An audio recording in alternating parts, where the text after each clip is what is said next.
What I'm talking about today. You grab a national state level, you have to run non-sales, wholesale.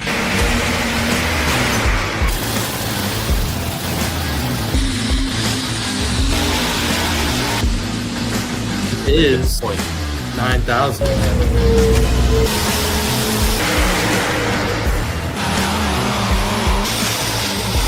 The only mistake I made, I didn't put her in a registration booth with it.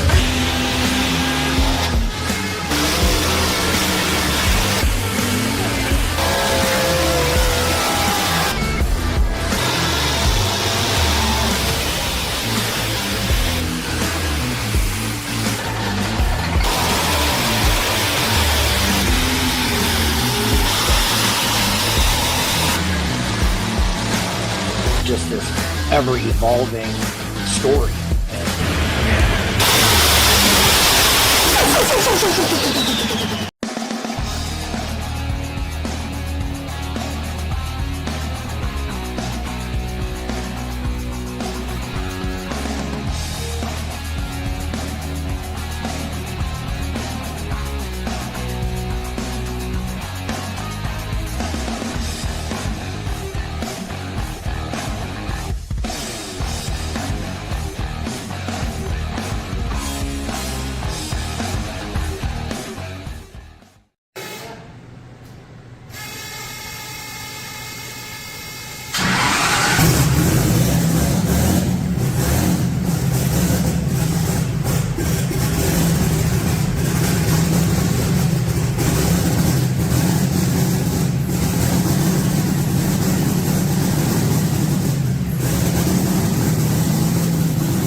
Happy Monday, friends.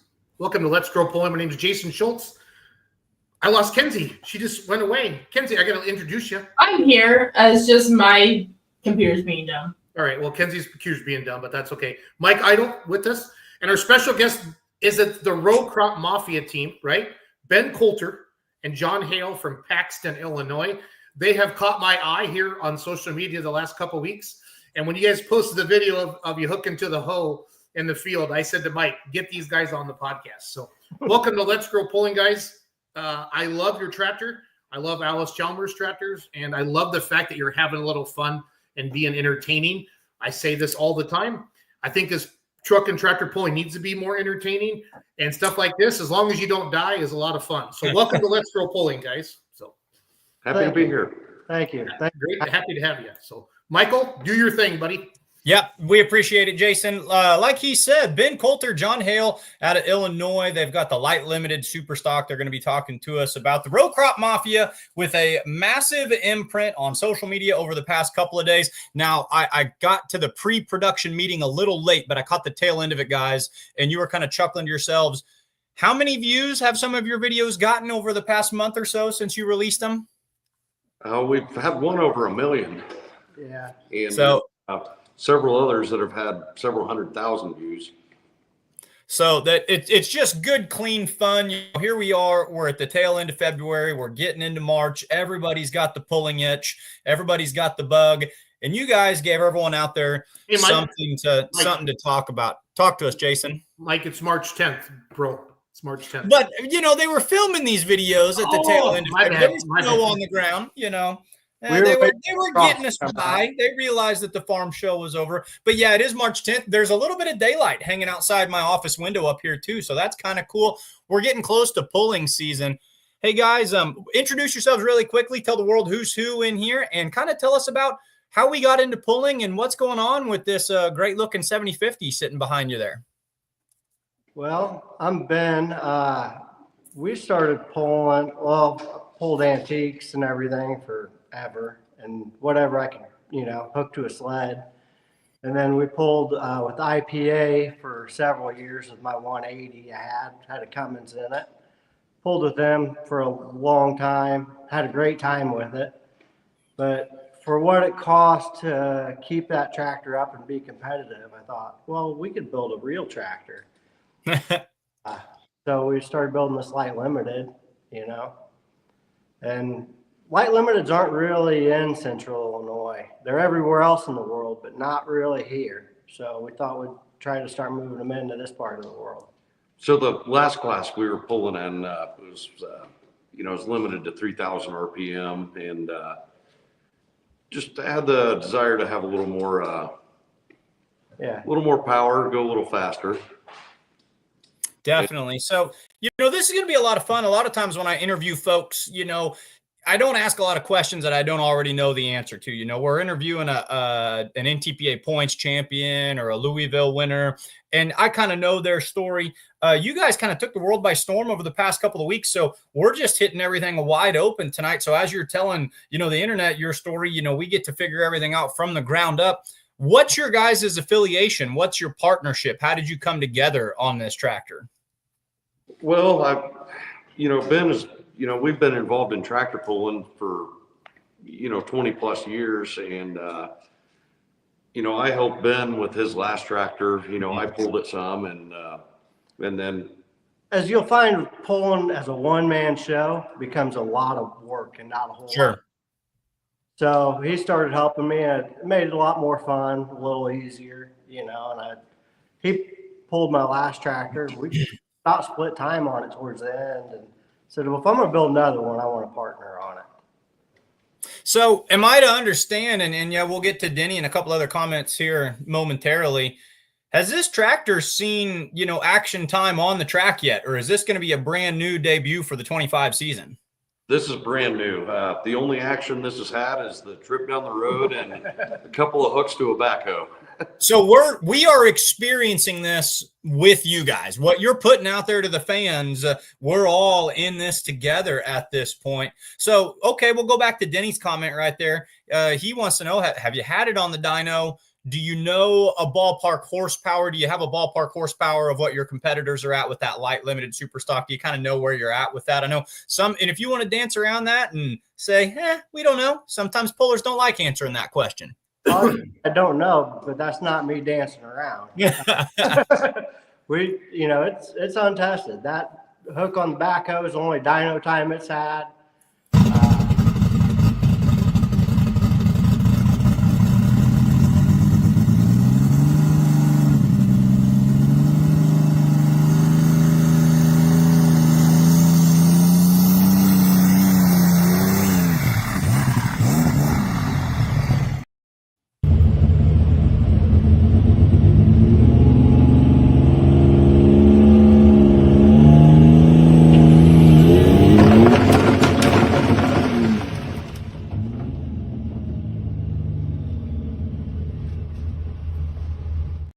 Started this, I think, 5 years ago. There's 100 things we can break down in those videos. We got to dive into all this, but I want to know who was in the backhoe.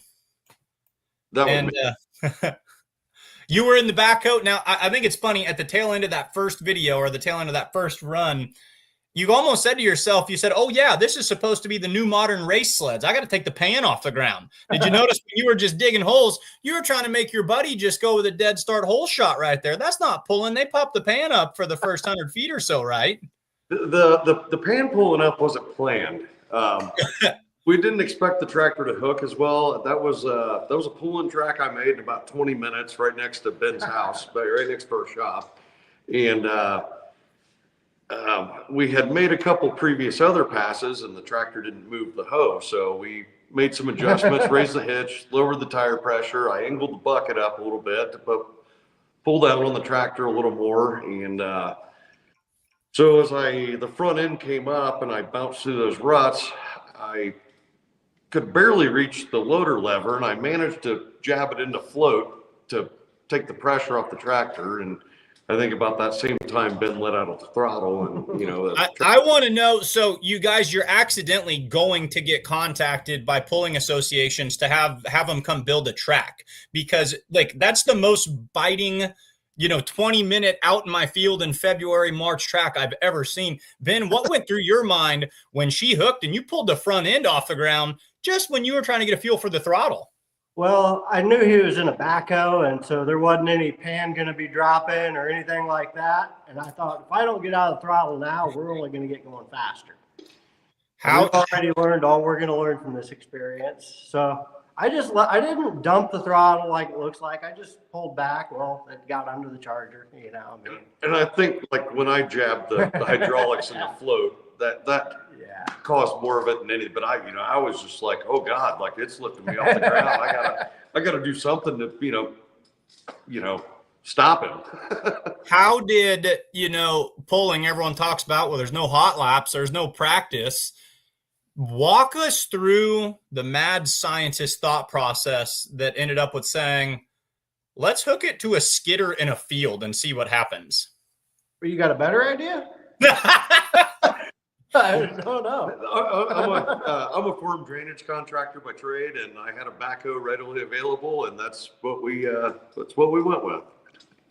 So how do you feel the feedback from the tractor? What you felt in the seat, what the motor did, how it responded after our little test and tune? How are we feeling?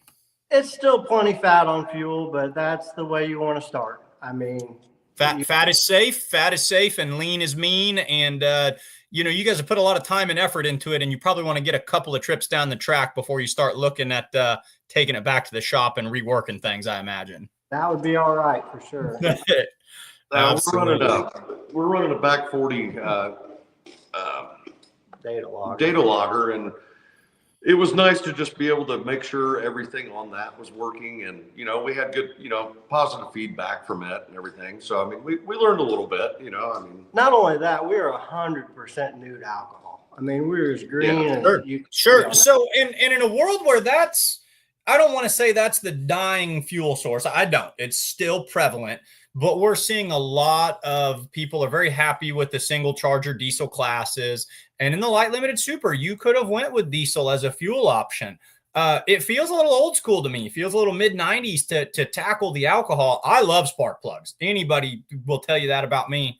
Talk to us about that choice. This thing, they're kind of bullets when they light. How did we decide to go alcohol on this thing? Well, I was trying to make something that's going to last. And torque kills tractors. I can tell you that right now. And so does heat. And alcohol's a little easier on both of them. Sure. The 200 rear end, we were trying to build it light. When we started, light limiteds used to be lighter than they are now. Mm-hmm. And we wanted to be able to pull 6,000 pounds. And, it's a 426 block, so we got a little heavier motor. We use a 200 rear end. My last tractor is a 180. I just didn't feel like a 180 was quite gonna live. And right. I'm wrong. There's plenty of 180s out there running light limiteds that run great. But I felt like the 200 was a little more meaty. And we use a heavy motor, and these are factory sheet metal, so there's a few things going against it, but we want it to be light enough to pull 6,000 pounds, and it is. Motor's pretty far forward on an Alice. It's I think balanced pretty well. we just wanted, I thought that with alcohol, it kind of not as torquey, not as axle snapping, differential braking, you know, try to save some of the tractor with some RPMs. Well, it's a fun combination because the Alky burner faithful out there, they're diehards on what they believe in. And probably the ones that are even more diehard are your Alice Chalmers fans. So to see in 2025 an AC, you know, running on alcohol, you're going to have a lot of good, you know, blue collar, old fashioned pullers saying this is something that we want to get behind. Where can these folks come out and see you this summer? Where are you looking to campaign? You said you don't have a strong bed there in central Iowa or central Illinois. Where are you looking to hook this summer? We'll probably pull a lot of Hoosier State. They've Sure. got quite a few pulls within a couple hours of us. Some Badger State stuff's not too far. I mean, if there's a hook within 200 miles of Champaign, Illinois, we'd be happy to, you know, attend. So We you're might try to make a couple of hooks with ITPA and just pull light supers, you know, that, you know, just close to home. Or ISP. ISP's got a cast light super class that, you know, we can go play with them. Yeah, I'm thinking if you hop the river over here into Missouri where I'm at, MSTPA, they've got a light limited super stock class. And then, of course, Excalibur and the Outlaws, they run like a light super ag rear end, but they allow multiple turbochargers in there. So that'd be kind of a jump a little bit. But depending on how far you guys travel. Now, one thing I think I learned this past summer by being around a little bit of the MSTPA, the Missouri State Tractor Pullers events, their light limited supers, I think, are limited to 24.5s on the rear end. Are you guys running the big 30.5s, or do you have the Pro Stock family tires on the back? We're on 24.5s currently. That's what I thought it looked like in the videos. So is that common? Is that beginning to be kind of a somewhat standard thing in the light limited super class? No, these were, and I mean, we bought these, we needed something to put this thing on so we could build a chassis, Mm-hmm. you know, and hell, for all we know, these might be the best hooking tires we can find. You know, we don't know. And I'm not going to go out and spend 15 grand on a set of tires when Yeah, I don't like, know if I could even turn them. like you said, we needed a set of tires just to set the tractor up in the chassis. There Sure. was a set for sale on Facebook Marketplace, and I happened to be going that direction in Southern Illinois that weekend and stopped by and bought them. Absolutely. Chris Kilbarger's coming in. He says, great job, guys. He says, orange is in his blood. Are you guys diehard AC folks? Is that what you grew up farming? How'd we land on orange for this venture? Yeah. We had a couple of girls here that are our pit crew that would love to come in and say hi. Bring them on. Tell them to say hi. It's a great time. Bring any hands and help on. And now's your chance to say hi to the internet. Hello, gals. Thanks for joining us. Who do we have here, folks? My name's Haile. My name's Jesse. Okay, so what are your guys' role on the tractor? Are you the true brains behind the operation, and we just have the the track builder and the driver sitting up front here? What do you guys do to help out? We take their videos. So you're the social media expert. So the 1 million views we were talking about earlier, like I said, you're the brains. It's back there. You guys were the ones doing that. What did you think when you were shooting the videos of the tractor going down the road and the tractor pulling out in the field? We just thought about how long it took them and how proud of them we were. That's a great answer. That's a great answer. Hey, Ben, John, I got daughters, nieces? Who are we chatting with here? That's my daughter, Jessie. That's his daughter, Hallie. So Awesome. they pull antiques. Yeah. They got a WD that they campaign with. Oh yeah. So it's a family affair. It's in the blood then, right? And of course, that WD, we're staying orange the whole way through, right? We're not putting them on anything green out there. Ladies, how long before you start driving something like what's behind you right there? She's giving him the big side eye, saying, just as soon as Dad will put me in the roll cage. They want to know why they're not driving it now.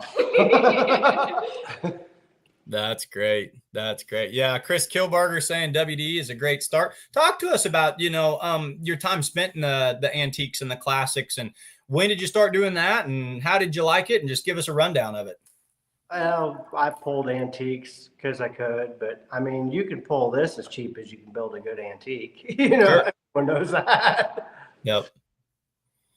Yeah, that's great. started pulling antiques. We were just, in our early 20s, and just messing around, and it just kind of evolved from there.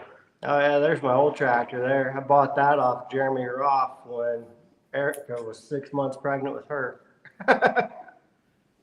So this is your old 180 right here. What was it called? Indecent Exposure. Indecent Exposure. And the new one's called Lunchbox, right? Yep. Yeah. What's the story behind that name? Well, a friend of ours, Darren Rust, he was involved in pulling with us, and he died a few years back, and that was his favorite drink, was a lunchbox. Cool. So it's in memory of some people who have been a part of this adventure as well. That's absolutely awesome. Did let's go way back. So we started pulling antiques in the 2020s and been around that for a while. Were you guys just lifelong pulling fans? I mean, did you have family members that pulled? Take us all the way back. Tell us some of your best memories from pulling from when you were kids, or how you eventually decided that it's your turn to be out on the track. Well, I got into pulling more when I went to Parkland Diesel College, and we built some naturally aspirated pulling tractors there. And I worked in a diesel shop where they work on a lot of pulling stuff after hours. They've got a dyno in there now and everything. But before that, I was always a dirt track racer. And sure. I got sucked into pulling. I was forced into it. John, what's your story on pulling? Did you attend pulls all the way from a kid and just fell in love with it, or did you start another motorsport like Ben? What's your MO here? Well, I spent a short time in the dirt track racing as well. Okay. I loved it, but I always liked pulling, like ever since I was a kid. Yep. My dad used to take me to tractor pulls here and there, and then way back when, my grandfather he pulled back in the 50s and 60s when it first started, and cool.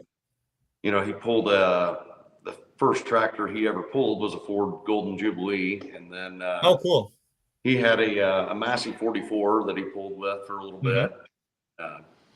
I'm pretty sure he had a WD 45 at some point he pulled also. So on the lighter side of things, then he's got the tractors that are going to be in there at like the 4,000, 5,000, 6,000 pound when they were stocked back then, kind of with those that you're talking about. Well, yeah, he started tractor pulling when it was like in its infancy, Sure. Once guys started investing money into just having dedicated pullers, he's just like, well, this is a farm tractor. I'm making a living with it. I can do that. Sure. He kind of made his way out of it, but he always had some cool stories about it, and then back 2015ish, I started helping Ben with the Indecent Exposure tractor, and I just kind of got hooked on it and decided to make a bad financial decision, and this. Pulling tractors, I've learned, are for people who hate money. If you hate having that folding cash in your wallet, there's a great way to get rid of it, and that's getting into tractor pulling. Robert Clark. I think we're actually allergic to money. That might be it. Absolutely. Yeah. If you can't hold on to it, this is a great place to put it. Robert Clark says the Tough Times pulling team says looking good and making the Orange family proud. So Tough Times pulling team, Robert Clark, is this someone that you've worked with or competed against along the way? Oh yeah, he's got a nice looking 7,000 Alice. We pulled against him with IPA. He's a good one. Awesome. So Parade Alley Lounge, this is one of our diehard fans from Bowling Green, Ohio. He never misses a show. He loves to change his handle on YouTube every single time. And he likes to get into the cooler and have a good time. He loves not only the tractor in the background, but he loves that he loves your banner up there. Love the Bush banner behind you guys. That's Rankin Tractor Pull. Rankin Tractor Pull. 4th of July. That's kind of our hometown pool. It's like 10 miles away, and I always help set up there and everything, and walk away with some of that kind of stuff. Absolutely. Here, hey, we're Beer Money Pulling Team. You got the beer, you got the pulling. We love everything about it. The official beer. What is the official beer of Row Crop Mafia? And I'll go one further. talk to us about the story, Row Crop Mafia. There's a million pullers out there kicking themselves for saying, why didn't we think of that? That is a cool name. So what's in the cooler of the Row Crop Mafia, and how'd you guys come up with that cool name? Well, today we're drinking. Spot on. But we've had that name for 20 years, probably. Well, 06-ish. We started pulling antiques. We built a WC. And that was back, whatever that show was, the Chrome Shop Mafia, where they redid all the trucks. Oh, cool. Yep. We stole that name early on. Not that we had any kind of trademark on it or anything, but we've been called that for 20 plus years, pulling antiques. That's perfect. That's perfect. Gets into the roots of pulling. We're kind of running down to our final 5 minutes here. So there is one question I want to dive into. You guys have put a lot of work into it. You can't wait to get out on the track. Give us an overview of the machine behind us right there. Everything you're comfortable talking about on the internet, is I'm assuming it's a single charger setup. Just kind of tell us about what it is, what's under it, and what's making the ponies, what's under the hood. Sure, that's a 200 Alice rear end transmission that came from a tractor that sat outside a tool shed for as long as I can remember. 30 years, I'm sure it sat there. Bernie Platts put that together for us with Atlas gears and needle differential, light and bowl gears, all that. Bernie did most of that. Everyone knows Bernie. He's as good as they come. He's our Alice guy. We decided to use a 426. We got some of those parts out of a burn-up combine, a 7050 I parted out. D-cube down to 370. Cylinder head we bought off Bernie with some hot farm. It was a diesel head, been ported, big valves and everything. We sent that over to GMS. Tapped her for some spark plugs and all that. Turbo's just old parts we picked up used at Cloverdale. We built all the chassis ourselves. The cage is Ace cage that we welded together. Chassis home built, sheet metals, factory sheet metal. Andy Boer did he made the fenders and the skirting for it. Johnny did the paint, wiring. It's as home built as you can build one. It's just a lot of hours on a TIG welder and grinder. And it reminds me of everything that pulling was when my dad was taking me to pulls in the 1990s. We came off of an Alice Chalmers farm. That's all we used. And he would take me to the pulls, and it was in Northeast Missouri. Everyone converted to alcohol. They were homemade. They were orange. It's just, if you love good old-fashioned pulling, there's going to be a lot of people back there who are going to be able to get behind you this year. And I can feel my boss in the background saying, I'm going to fire you if you don't call attention to the gals have switched out into their official Beer Money merchandise. So we got to give a shout out to that. We love that right there. So yeah, Beer Money pulling team in conjunction with the Row Crop Mafia. Speak of the devil, and the devil shall pop on. You're muted, Jason. I love the shirts, girls. Good job. Good job. Yeah. They love it. They got away with wearing them to school. And, yeah, that's why we actually made some she got that at Louisville. Oh yeah, Cloverdale. Who knows? Cloverdale. I think they buy something about every year from you guys. That was our we did not bring enough of those shirts to Louisville, guys. They sold out pretty quick. Yeah. No, but talking about the build, just the amount of hours and the just I don't know if you would call it engineering, more trial. And, kind of incredible, like how much time it takes. The research and development. Anybody could build this tractor in the garage if they work at it. We got a picture here, and Ben, I think that's you pulling on a mini. That is me on Aaron Lorman's old Fort Knox tractor. I pulled with him several years. He's a good friend of ours. He's got a new Mini. I'm gonna have to get some of his tractor on my page because his new Mini he's got with a turbocharged 4-cylinder on it is pretty much the definition of a badass machine. It's on alcohol as well. Yeah, on alcohol. Those Minneapolis Moline 4-bangers with the charger and alcohol, it was the Holes used to run one of those in the mid 80s, and that thing would do just as good as any of them out there. Yeah, they can be salty for sure. Now, is this the WD that you were on here?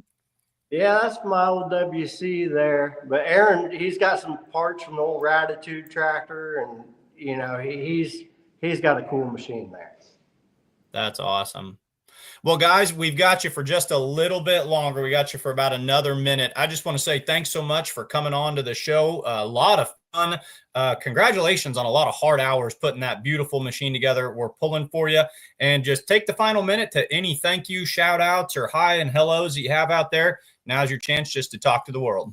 Well, I'd like to thank my wife. I mean, she's put up with an awful lot. You know, we've had a few people help us a lot along the way. Brian Connor's a huge help right now. Sure. That's has helped us a ton. Just some local guys, Andy Brewer, Carl Downs. Carl made some stuff for us. I mean, anybody. I mean, you know, a lot of people have helped. Just, yeah, all of our friends and, you know, some family came out here. I mean, just, you know, if nothing else, some of the, you know, we got a few friends that come out here just have a beer and provide some moral support. Thank the girls. Yep. Girls, you know, they put their hands in on it too. You know, they were help polishing some of the paint here that, you know, a couple of weeks ago. You know, it's funny that you mentioned Brian Connor helped you out with it. The Connor brothers, there's a video, and I was looking for it right before we got on the show, of the old Bad Medicine tractor where they actually did the exact same thing. They rolled it out of the shop. It was like 1992 or 1993, and they were testing something new that they'd done, and they just took it down Main Street in Green City, Missouri, and just opened it wide up and shot it down. And so that's fun that Brian's got kind of a finger in it too, because he used to test his the exact same way. So yeah, it takes a village. You guys have great content, and you know, if the gals are doing the social media thing, tell them to keep it up. It's great what they're doing. But thank you guys so much for coming on. It's an awesome tractor. Best of luck on your 2025 season. Hey, we really appreciate it. Thanks for having us on. I'm glad to see you guys are interviewing some of the smaller guys out there. You know, we love all pulling. There's no floor or ceiling when it comes to what we dig. There's no wrong way to have fun at the pulling track. Thank you for being fun. Girls, keep posting pictures and videos every day. Seriously. They know more about it than we do. even if there's nothing going on, just post a picture and say, can't wait for summer. Just keep your fans engaged on this. It works. Trust me. Well, thank you. Thank you, Ben. Thank you, John. Thank you, ladies. Have a good night. Yep, take care. Best of luck, folks. Thanks for coming on. Row Crop Mafia pulling. That was fun, Mike. Good job, buddy. What just every puller is saying, why didn't we think of that? That's a cool name. And you know, I'm in at a 70-50 on alcohol, 370 cubic inches, single turbocharger. That takes you back, Jason. That just feels like every light super that you saw in, you know, 1992 or whatever. I can remember so many vehicles looking just like that growing up. Yep, good stuff. Good stuff. And again, I want to show the video of which one caught your attention when you were watching their stuff. Was it the one rolling down the road or the one hooking to the? I like the one hooking. I like the one because you see something like that every once in a while, right? But they don't get a hold of it. You don't see them bringing the front end off the ground. You know, when I saw this, and they said they talked to me at PRI. I know I had seen them before, and I was trying to find out who they were. And then we got after it here. So hold on here. This is a video that's fun.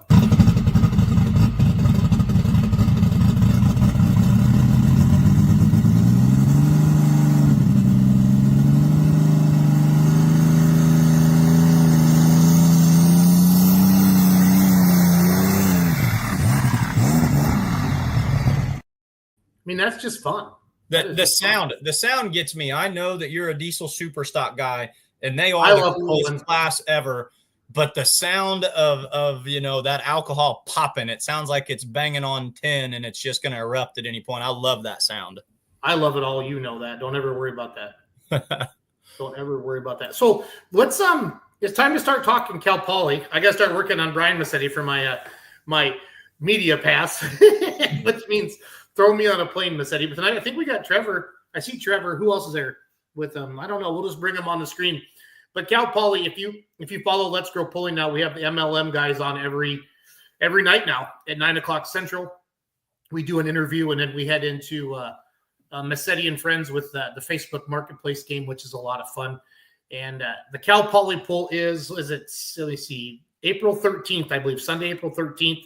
And I went out last year and it rained it out. But this is one of the few colleges that has its own tractor pulling team, and they have 2 tractors. I think one of them has windows in the block right now, but we'll let the boys talk about that a little bit. That's a nice way to put it. Gentlemen, welcome to Let's Grow Pulling. I did go live on Cal Poly too, Trevor. So hopefully some of your people are watching tonight. So Yeah, definitely. So we just want to start promoting the poll, Trev. I want you to have people on every Monday night for 15-minute segment so we can get as many fans in the stands, talk about the Cal Poly program. You know what to do. You're a seasoned veteran now, so run with it, my man. Yeah, so for anybody that doesn't know, Cal Poly has their own tractor pull team. We have 2 tractors sitting here behind us. One of them has an Allison V12, and that was the one that started the club back in like 1998, I believe they built it. And then they got another tractor. It was a twin engine with 2 Chevrolets donated to them in like early 2000s, which is kind of crazy that somebody just kind of donated a tractor, right? A tractor. Yeah. And so then the club has just kind of kept them running ever since then. And now every year we put on our pull on campus. Like you said, Jason, you tried to come out last year and it got rained out, unfortunately. But this year we're hoping to make it happen, and hopefully we get all our rain in this next week and nothing else after that. What's the weather been like for you guys lately? It's been nice, but this, like, literally the next week is supposed to just pour all day, every day. Is it? Hopefully it's enough that it Well, just we're a gets month away around and yet. soaks in. Yeah, no, we got a while, but the problem is that that field is shared by, just so like if the dairy gets too much water and they have to pump some of their water out of the manure pond, then it gets put on that field, so then that screws us. So we're hoping we don't get too much water. Yeah, understood. It'll be Understood. good. Who do you got there with you tonight, Trev? My name's John Sullivan. I'm a second year ASM. Been part of tractor pull for about 2 years now. Awesome. Nice stuff. Oh yeah, Brendan's here. Hi, Brandon. How are you, buddy? Hello. How are you? Good, good. John, what are some of the things that got you interested in the pulling team and the club? Like, did you come from the big city or the little city, or were you a puller at home? What got you involved with these guys? Well, I'm from Gilroy, so I guess you can say the garlic capital of the world is what it's known for. I just found tractor pull my first year in college last year. Went to the club fair and just kind of fell in love with it since then. Really good people and great environment, so it just kind of clicked. That makes a lot of sense. Brandon, how long? You're a senior this right now, Brandon? Correct. Yeah, same year as Trevor. Had similar story to John. From the first career or job. Oh no, not job. That's all. Club fair. They were out, had the tractor out, and I was hooked. What roles has everyone got to participate in? Like, if I built a time machine and I could go back in time and be young enough to go to college again and was lucky enough to join a tractor pull club, basically what I want to know is, how long do I have to be in the club before I get to drive the thing? Or what do you do? Because, 2 tractors, 30 people, not everyone's in the driver's seat. Tell us about what you guys do in between things. Yeah, so it's kind of just whoever is showing up and putting in the effort is who gets to drive it, right? And so a lot of times it's usually you won't drive till like maybe the summer of your freshman year, or like a little bit after that, because there is a long line of people obviously that are always helping and trying to make stuff happen. So but it's really, it's not, to me, that's still pretty good. Like you hang around for a year and then you get to drive a tractor, and then once you're in the loop, then it kind of happens more and more. If you keep showing up to pulls over the summer, and then eventually you get to drive the twin engine if it doesn't have a hole in the block, and then it's But is there a shared job too when it comes to maintenance and setup and tweaking and track reading? I mean, do you guys just all go in and for all of it? I would assume, right? Pretty much, yeah. And like, you know, we've been fortunate that we've had a good group of kids since Brandon and I's freshman year that have kind of stuck around. So now all of us kind of just know what to do and know how to set up the tractor. But when we came, like, it was right after COVID, there was hardly anybody in the club and we knew nothing about the tractors. Like, so it was all new. So the logbook is crazy. Like we had to just try stuff and see what worked. And obviously I had a little bit of knowledge of what to do with our tractor, but the single engine was a completely different ball game for me. So it's been a fun journey, and now we get to pass that on to all the people that are coming in after us, and we'll hopefully continue it on longer and longer after we are gone.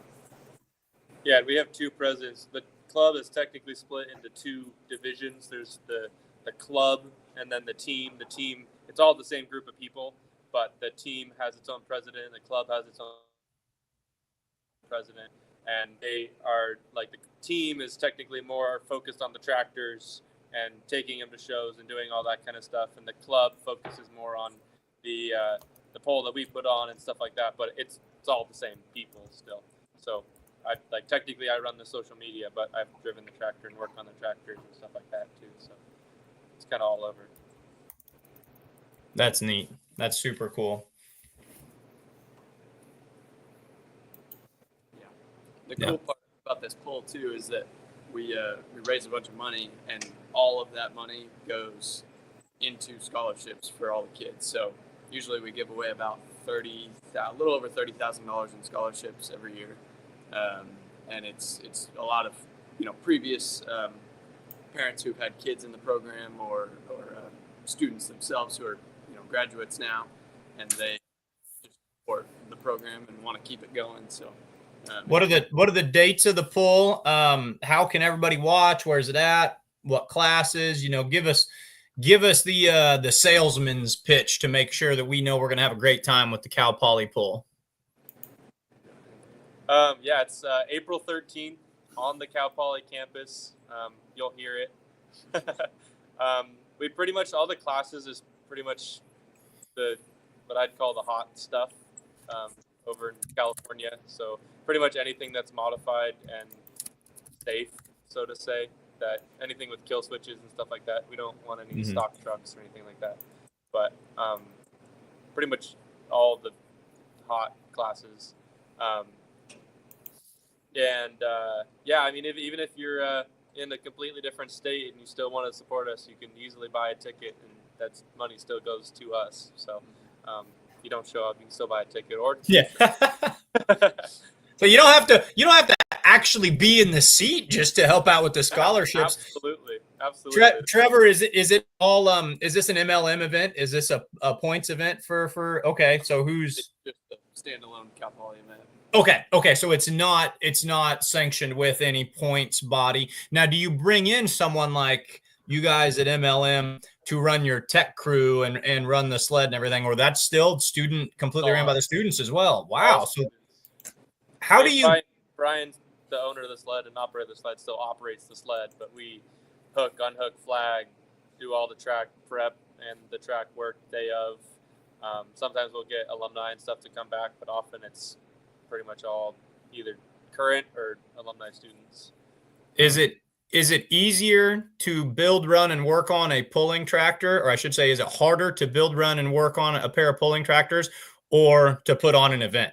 Jason's always said every puller needs to be a promoter at least one time. There's a lot of moving pieces that go into putting on a pull. What's the bigger challenge? Yes. Yes. Exactly. I think it's cool. The way we do it is we break it up into committee chairs, right? So like Brandon said, he's the website guy, so he's in charge of the social media promoting and like reaching out on Facebook, Instagram, all that stuff. John's trackside, so he's in charge of like getting fire extinguishers to the side of the track, getting the chalk, getting a bunch of various little things. So we break it up in a lot of different avenues, I guess. And do you have a student or a club member that announces as well? Do one of your own go up there in the crow's nest and announce? No, there's not usually I mean, we have some people that we could do it, but I don't know if I would want to give them a microphone. If that makes sense. But there's a guy named Mike Fonts who is I don't know that he was ever a professor here, but he's a welding instructor at Cuesta, which is a couple miles down the road, and he's a great announcer, and he's been announcing for as long as I remember going to the polls. So, well, when he decides to retire, that's a neat avenue. You might have to go look into your broadcasting club or department, and see if anybody wants to be live on their toes calling the poll. Norman Beachy wants to know, when did the club get founded? How long has it been going on? We've got some cool history. So on the placard back there behind us that's all glared out that you can't see, it says 1971. But originally the Cal Poly team was a sled team. We originally built and operated a sled and towed that around California. And then they ran like all of the shows. Like they did all the promoting basically. It was just Cal Poly kids. And then eventually I think they realized that was too much work for a bunch of college kids. So then then the other promoters kind of started popping up. But then that's when we got at that time it was Mustang Fever, and then now it's Mustang Legacy, the Allison, and then the twin engine, and so on and so on. And we've been told that the first tractor pull ever on the West Coast was here, and it was like one where they had just a big skid that a bunch of guys jumped on as they went down the track, right, to make it heavier and heavier. And that apparently was the first one ever on the West Coast was here at Cal Poly, which is kind of cool. We are. Yeah. Go ahead. Answering Chris questions. Okay, and Saint Luis Obispo or San Luis Obispo. Say it for me. Where the heck are you guys at? San Luis Obispo. Right there, yep. That's our field. It's not. No, that's not it. Zoom out a little bit. That one. Wait, no, over there. Oh, too far. Go past, see the rodeo, go down, that big field. Down to the left. A little, keep going down more. To the right. That like triangle field. Warmer. That triangle field, like right in the middle. Next to the left of the. Yeah, there you down go. One more. That one. That field right thing. there. We take that goddamn tractor pull arena. That turns into a pole arena. It is cool. Like, so we go on spring break in a week and or 2 weeks, and everybody's gonna come back from spring break, and we work all day, like Sunday and Monday, and like that field starts as just a chopped up field with I don't know what it is, alfalfa or something, grass. Yeah. And then we take 300 foot of bleachers on each side, and we set up all the blockage for keep the spectators where we want them, and like it turns into a tractor pull arena. It's pretty cool. Well, the organic material on the track, that's what you want. I mean, most of these big time tracks, they're planting essentially a cover crop on them that you can, work into it. Jim Harmon says, congratulations guys on your success and achievements in the sport of pulling. So yeah, completely agree. Yeah, thank you. Appreciate it. I don't know if it had been mentioned to you already, but I'm pretty sure we're the only college in the nation, possibly world, that has tractors. There's another school, MJC, Modesto Junior College, that has in California also that has a truck. But we've got 2 tractors, and I'm pretty sure we're the only ones that full-size tractor. At the farm show this year at Louisville, I met a group. They're much smaller in numbers. They're out of Pennsylvania, but they have garden tractors. Okay. But they have several. Okay. I mean, they have several, and they said they're developing it as like a club sport out there where they actually compete, and the only ones that pull at the pulls are colleges with garden tractors. So you guys have kind of inspired something on the other side of the country, but I did get a chance to talk with them, and that was kind of neat. But no, full size, full scale, I think you're about it, the only ones there. Well, they can hit up Trevor and I pretty soon. Our senior project's building a garden tractor sled. So Awesome. Yeah, I'll have to do some research and see if I can figure out where exactly they were. I think they were out of Western Pennsylvania. So yeah, neat stuff. That's cool. The boss has spoken, Trevor. The boss has spoken. Well, cool. We're gonna let you guys go. Brandon, Trevor, plan on this time slot every Monday night, okay, until the event, okay, bud? All right, we'll talk to you guys later. Thank you very much. Have a great night. Good luck. I'm working on getting Chris on, or Charlie on, sorry, from Hammond. Sure. Give me a second here, Mike. Yeah, no problem. Hammond, Louisiana, where the romp in the swamp is the unofficial title. I'm trying to give it, the Southern Louisiana Pull. 5 big classes going down there with a local association. I think Mid-South. Actually, it's not a local association. Mid-South and Hot Shot Secrets Pro Pulling League going to be putting on the pull down there. That one's going to be a good one for sure. Yeah, I'm texting. I changed the link up, and I think I got Charlie mixed up. So give me a second. I made the same mistake earlier, so you gotta, it's all good. Because I was trying to figure out where you and Kinsey were. I was in there just hanging out, twiddling my thumbs, and then I said, "Oh, we're using the new link tonight." Well, we were having a hard time with that stinking that link I told you about. We couldn't go live on certain pages, and there's some reusable studio or not. So let me get this to get this over. But we're going to jump to Hammond, Louisiana, March 28th and 29th. We're going to be down there with full pull. I'll put the poster up, Mike, and I'll get Charlie on here in a second. So sure. I got the nice little video. Then here, I'll play your radio commercial, Mike. Hey. Are you ready? You want to tee this up for the guys? Here we go. Leave your ponies at home and bring your horsepower. It's time for the Showdown in the Swamp, March 28th and 29th. Hammond, Louisiana hosts the South Louisiana Truck and Tractor Pull, presented by Hot Shot Secret Pro Pulling League, in affiliation with the Mid-South Pullers Association. Gates open at 4 p.m. both nights, with professional pulling action beginning at 7 o'clock. 5 top-notch classes will line up to romp in the swamp. Admission is $20 per person. Kids 6 and under are free. Hammond, Louisiana, March 28th and 29th. So that's Mike's radio commercial that he recorded for our friends down in Hammond, Louisiana. So if you're in that Hammond, Louisiana area, Mike, I think I'm only like 3 hours away right now, being down here in my office in Pensacola. So I wish I could sneak over there, but I don't have time. So I want to know, so in a Louisiana radio station, and I had my script and I was trying to read everything. I was in my English room when I did that. So I was in full English, teacher, pronounce everything perfectly. I don't think I sound very Cajun. That radio ad, it will be noticeable because it'll be the only Yankee talking on all the radio station in all of Louisiana. That will stand out. We'll see if it gets anybody to the track or if it scares them off. I don't know. I've heard nothing but awesome things about this poll. So Charlie's going to jump on here in a second. And we also, our promo video that we made, because we help try to put more fans in the stands here at the Beer Money Pulling Team. And again, Mike, I loved your radio spot. So thanks again for doing that. So here comes Charlie popping on now. Found it. Found it.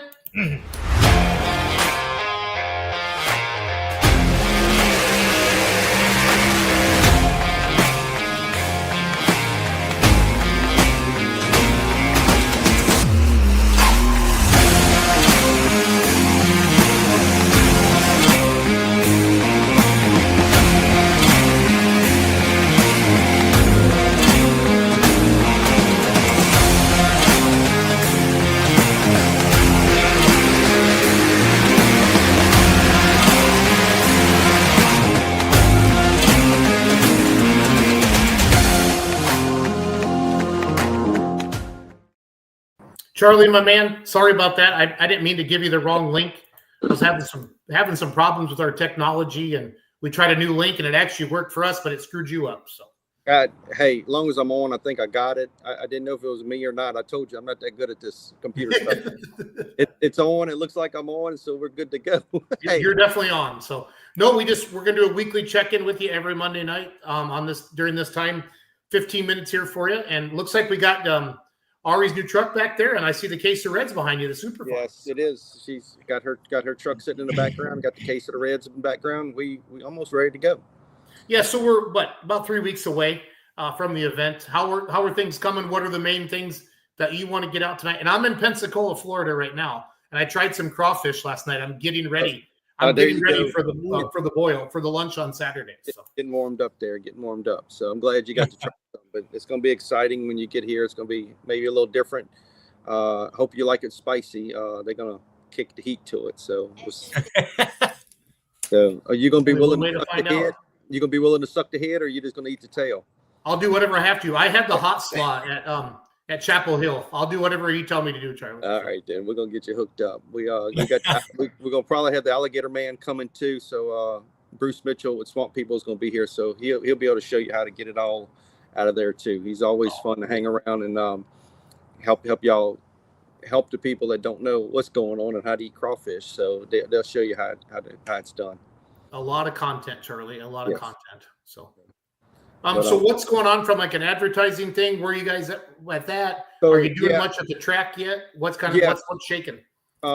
Local advertisements started here too on our part for the spectators. We hit Hammond Station, a station north of here in Mississippi, should start tomorrow. The next day, west of us, Baton Rouge, hitting that little area up through there. They got a lot of people that was enjoy pulling, and like I said, the spectators come from a big crowd, a big area from here. We got some people that drive 2 to 3 hours just out of Louisiana just to come watch us pull here. The ticket sales, my ticket people didn't get them printed like they're supposed to, and we actually started hitting the advertisers come here and buy tickets. But you don't have to. You can just show up at the gate, and we don't sell out. Being it's an outdoor sport, we pack them in there. We got the bleacher seat, and where you can bring your own lawn chairs and things like that. But people insist they got to have the tickets to get in. But no, it's always good. But we should be getting them in the next day or so. Started preparing out there for the track. Did a light check the other night. I got one light out. We got that in the route fixing to get taken care of. Had not tilled the track or disced the track yet. We got a little more rain coming in this weekend. We're going to do it about 2 weeks ahead of time. I do have a tarp to cover it. I just want to be controlled the water myself. I don't want to get too much water on it, then we messed up. So I'm gonna let it rain on it, naturally rain here next this weekend, and then go from there, and then probably start preparing the track, disking it, and go ahead and build it, cover it. But of course, it's just gonna be covered and ready to be built again. Parking for the spectators, then started that out there. We actually rent a lot out for storage to mobile home companies that's on each side of us. They're actually moving them out. They got 4 more to get out of here. They'll be out here by Thursday. Then got some gravel in for that. Pits, then got started working on that for the pits this year too. If everybody knows, we got such a big event, pits are tight. And look, I apologize for that. We're doing things to see what we can do to work it out. But got a spot worked out to where I might do a roll call here the next week to see who's coming with some links of your haulers. And I got it worked out this year. We're going to put some of the longer ones in one area than the other ones, and kind of blend it into where we can fit more in there, be a little more better for the pullers. No, that's smart. I mean, and people understand that. You're giving them a heads up. I mean, if you've ever been to Bowling Green, that's not exactly the easiest place to park a hauler. And there's stuff spread out all over there, Charlie. So I like how you just kind of own it. Like, hey, it is what it is. I've heard nothing but good things about this pull. It's I can't wait. I'm really excited. What's good, I mean, it's exciting to us. I'll be honest with you. We outgrew it, but I don't know where else to go. I want to be here in the Hammond area. Within a mile of us, we got 4 or 5 hotels, great food venues. I mean, we got everything we need right here. If we start going out to the other areas where we might can get out to open more, there's nothing there to do. And then you have to drive a long ways to the hotels and things like that. But hey, it is what it is. Yes, and we trying every year to do something better and try to make it better to accommodate the pullers too. So who do we got here on your tractor? Is this your dad? That's my dad. He actually, we was playing around with the tractor the other day here in the shop, and he's like, let me get up in that thing. So we helped him up in there, and he enjoyed it, sitting up in there, and ready to go down the track. But I don't think he is this year, but it's just the idea. He did sit in there. I readjusted my seat and did some things on there, and he was like, at first he didn't think it was comfortable. Then he got in there, and he's like, it is comfortable. So had a little time getting him out, but hey, he said it's tight getting in, but that's what the cage for, to be safe in there when you had to pull too. So. Agreed. Again, Hammond, Louisiana, March 28th through the 29th. If you can't be there, we're going to be live streaming it on fullpull.live. 5 classes, Mid-South pullers. It's 2-wheelers, super farms, 4-1 limited pros, 3.6 diesel trucks, and light limited super stocks, right? Yes. Okay. Yes. I remembered it. I'm getting good, Mike. I'm getting good. Yep. At this. Spot on. Spot on. Mm-hmm. Has sponsorship been going okay for you guys? I'm Yes. kind of hearing it's a little tougher this year than it has been the past. What are you feeling down there in Louisiana? It's a little tough, but we got some great sponsors this year. Diamond Mowers, they're a mower dealer that does boom mowers and skid steers and excavator mowers that we handle. They stepped up to the plate with us really good. Tangi Tourism here in Hammond, of course, they like to see the people come into town and welcome y'all to the town to come in. Tangi Tourism, a lot of people was wondering about it. We got parishes instead of counties here. Our home seat is Tangipahoa Parish. So Tangipahoa Parish welcomes everybody to come into there. Joseph Kavinsky with State Farm Insurance, Smitty's Oil Supply. We got Schaefer's Oil Supply. We got, I'm just going down, Dave's Hardware, Don Seafood right down the road. Some of the pullers go to Don Seafood. And of course, don't forget about the Delicious Donuts right on the corner here. They got some great donuts. In mornings, most of the pullers are up in there getting them great donuts because they're within walking distance or riding a RTV or whatever over there to go there in the morning. So, but Louisiana Cat, they're gonna supply a packer for us this year too. So they're gonna help us out a little bit. We've got one packer, but it'd be nice to have two. So they're gonna step up to the plate with that, and a couple other little people in there. But we got them coming along. So I like it. I'm going to show me where the track is. I'm going to bring up Google Earth here, Charlie. Is it up by the campus? No, come down. You see where I-55 12 splits right there? Yep. Yeah, pick right there. Go to the left a little bit. Yeah. Yeah. Now I lost you. All right. Okay, I-55 12. Come on down to the right a little more. Come to the right a little bit. All right. See the all right, take your cursor and just go to the right a little bit more. You're going to see a field. There's like a dirt pad over there. No, go left. Hold it, stop. There's like if you're looking at the screen to the right, there's like a dirt pad right in the middle. You just passed it. Go back left, go back a little more. You was right there. That's it. Okay, so what you see right now, that is the track right down there. The metal buildings line up to the right side of the screen right there. The last one, warehouse number 4, that's where the concessions and everything is. The bleachers are going to be lined up on the north side right there where you at, right along those woods lines. Pit area where you see those houses right down there. That's mobile homes right there. That is where all 18 wheelers going to line up there, and inside our lot. Our lot, that's a dealership there. That is an old picture there, but we have way more room in there to park. We could probably put 20 haulers in there now. Because that grass lot right there is no longer a grass lot. That's what I said. That's an old picture.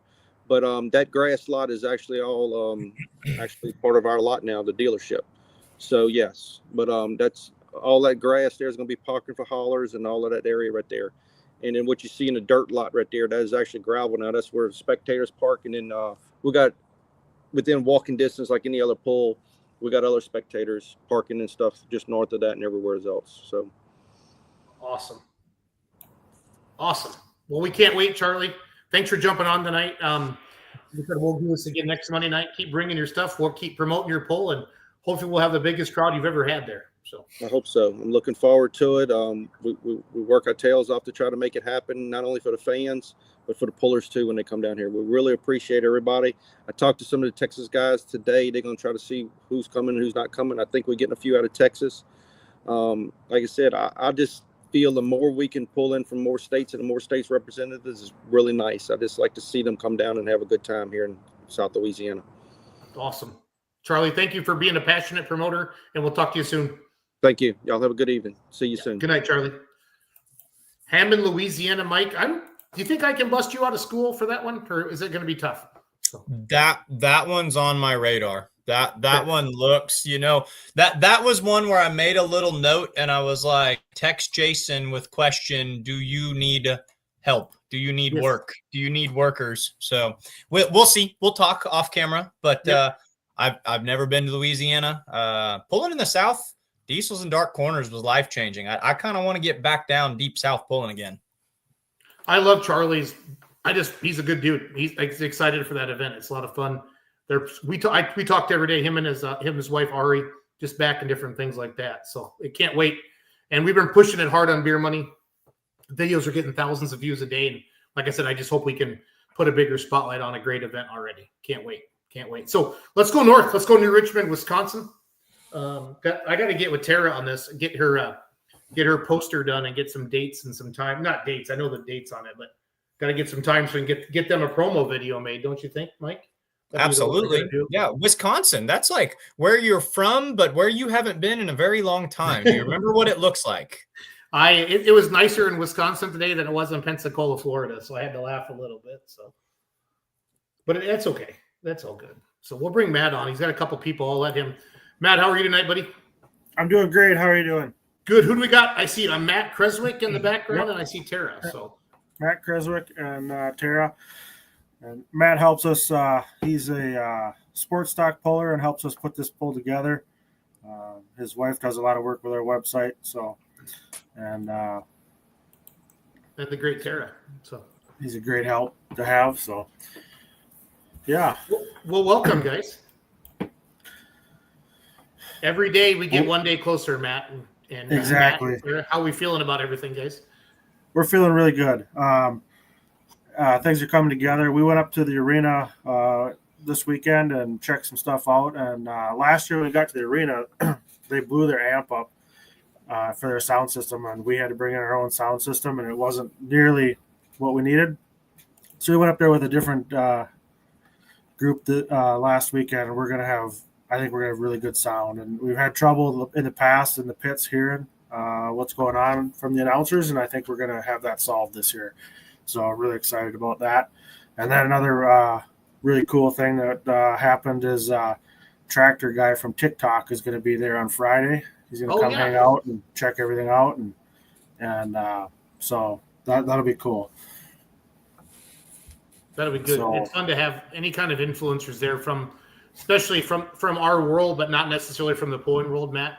We put Tony Reed Growing Corn 2020 in our booth a year ago at Louisville.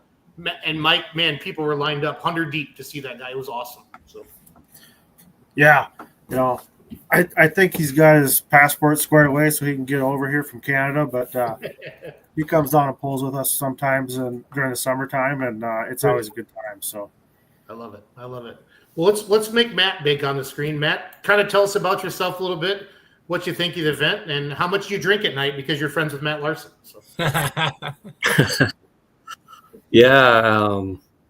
So I guess a little about myself. I pull up here with Matt in the off season, and I run the sports stock class. So it's a garden tractor class with a V-twin engine, but the rules are fairly open otherwise. So it's a small twin, but a lot of fun. And yeah, Super Pull. It's a pretty exciting event. I like to help out Matt, my wife. She was looking for a way to get more involved with kind of the hobbies, and she does website stuff. So we got her pulled into that, and she's done a lot of the custom website development for us. And so that's always an exciting time to learn about what we're going to do this year to make the website work better. Well, the online registration, is that something new this year, or did you do that last year? Not last year. We kind of tried it the year before, but we had some issues. So we're kind of figuring it out. But I think we got a lot of those bugs worked out. So it should go a lot smoother for everybody this time around. Good deal. I'm going to share the screen real quick. And Matt or Tara, or I got two Matts on tonight. You guys let me know if there's certain things you want me to stop on, but I'll bring the website up right now. I'm going to put this MidwestSuperPull.com. We've been sharing the link every day on how to kind of sign up for people. I think I saw something that online registration ends in a couple weeks. Is that right, Matt or Tara? Yep, you've got 2 weeks. The 24th, the registration will end. And so the new website is really awesome. To register, you just click on menu and then click on registration, and it pretty much walks you right through there. You put in how many tractors you've got, how how many pit passes you want if you want. So every tractor that's pulling gets 2 pit passes with it. If you need extras, then you just put it in there and fill out your information, click next, and then if you have a tractor in there, it would ask you for the tractor information, tractor name, and the classes you're going to pull in. And then when you click on next, you would either be able to pay online or print it out so you can mail in a check. So nice. This is really slick. Your wife's really good at this stuff, Matt. So she is. that's pretty slick. This needs to be around in some other venues. I hate to say it, but this looks really good. I like it. Tara, how are things in your life? You're still hanging in there? Oh yeah. Oh yeah. Pushing out as much content as we can. So, what was that, Tara? I was talking. Sorry. Oh, sorry. I just said pushing out as much content as we can. We got a Facebook event going now, so good. We can. Yeah, I need to. Kenzie wanted me to ask you. I gave Kenzie the night off because I'm down in Florida working. What are the start times and stuff that we want to put into the video? It's April 4th and 5th, right? Yep. Should be 10 a.m. both days. Okay. And what's the admission price? $10. $10. Okay. I just wanted to make sure we had the right information there. Yeah. And she asked me for a poster. I did send that to her. So. Oh, she did. Okay, cool. Yep. Can you send it to me really quick? Do you mind on Facebook? Or is it on your Facebook page anyway? I don't think the poster is. I probably could post it. I mean, I'm not trying to tell you what to do, but yeah, you probably should. It's all good. It's all good. Matt, not Larson, the other Matt. Is it Chris? I can't see your name there. Sorry. Chris. How long have you been pulling, Matt, with garden tractors and stuff? Oh, I took a little time off in the middle, but I started pulling back in 1999. But I grew up around antique tractors. My dad was always an antique tractor puller. I think into a article he wrote for the Hook magazine about lapping valves. I was the one actually lapping them. So that tractor still runs. So I guess I did an okay job. Yes, you did okay. But yeah, so I've been around it for a while, and I don't know how long I've been up here in Minnesota now, probably at least 10 years pulling with this group. No, it's a lot of fun. Big events like this, they kind of consume you, but they're so fulfilling when you get there and you see everybody there, and makes you feel good on the inside. So let's see here. What else? I wanted to share some videos tonight. Larson, what else do you want to touch on tonight, buddy? Things have been going really good for us. We've got a lot of new sponsors that have come on, and we've got a couple more sponsors that we're meeting with leading up to the event yet. So if you go to the website, you can see the sponsors there, and then also on our Facebook page, we're sharing them. And I just want to really appreciate all the sponsors we've got and all the support we get from our local clubs, Gopher State Garden Tractor Pullers and the Badger State Dirt Slingers. Both help us out tremendously. So, yeah, this is a sweet website. Mm-hmm. Matt, your wife might get a few more phone calls after tonight. This is pretty sweet. She might be kind of picky. Matt's awfully lucky that he's got her help. We got two little kids. Growing pains, but it is really slick because even when if they had 2 registrations showed up today and they printed it out, and I can just go on the website and find their sheet and click print, and we print it out onto a mailing label like a UPS label, and we stick it on the envelope, and then we can stuff the envelope with all the items that everybody gets. So each tractor gets a sticker, and then everybody gets the 2 pit passes per tractor. So if you sign up with 2 tractors, you get 4 pit passes and 2 stickers, and then all your numbers. And so all of our numbers for all the classes are pre-printed, and then we write them into a book, and we run that. The event on site is all run on paper. Just we tried to run it on the internet the first year we were there, and the internet just isn't good enough there.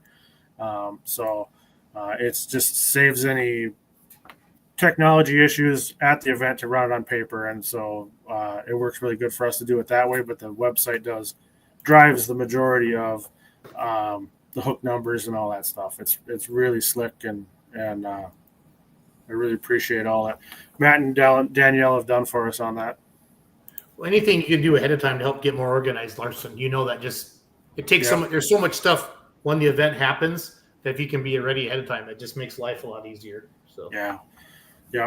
Last year we didn't have an issue with it, and we're going to do the same thing this year.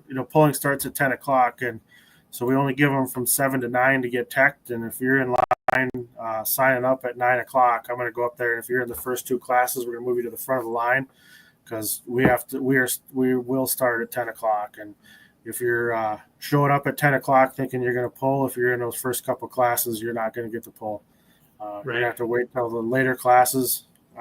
Because it runs late enough the way it is. We start at 10 and we're usually done around 6 o'clock at night, and we don't want to go too much longer. We did add a couple of classes this year, so our goal is still to be done around about 6 o'clock. Good stuff. And are they going to have a stock car race Saturday night again like they did last year? If the track will let them. The track was covered in snow when we were there on Saturday, so I don't know. But last I heard that was the plan, but the weather will be the deciding factor with that. Yeah, welcome to the 4 seasons of March in Wisconsin. So it's all good. Tara, what do you want to add tonight before we let you go? What are we missing? What message do we need to get out to people? Oh gosh. I think there's just a lot of excitement growing around it, not just for us, but for the pullers. I know Dad's had some meetings with our track crew and they're getting excited. They've got a few new ideas on how to make the track better this year, and I'm just always trying to grow and be better every year. Good deal. Well, Matt Creswick, tell your wife she makes an amazing website, and that from the professional image that goes a long way. And I know Matt Larson cares about being professional and having all the stuff look good. If you've ever seen any of his tractors, how he acts, how he talks, I think this just echoes everything he's trying to do, him and Tara, all the way through. So that's pretty cool. So tell her thank you. So Will do. Thanks. Well, good deal. Well, Matt, kind of keep this time slot, like I said, every Monday now till the event. We'll just keep jamming. Tara, when I get the poster from you, I'll be sure to start posting that around as well. So sounds good. Thank you, Jason. Sounds good. Matt, anything else tonight, Larson? I think we're good for tonight. We're going to be starting to really push our spectator posts here in the next week. So look for those on Facebook, and hopefully some radio ads are coming as well. So cool. Tara, put it on your stories too. Okay. That's important because that's 3 timelines now.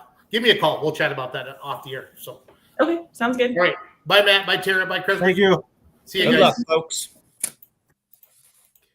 I love the passion that they have for this event. Mike, it's awesome. And it's a great event. Like I said, hopefully the fans start coming out and really supporting it too.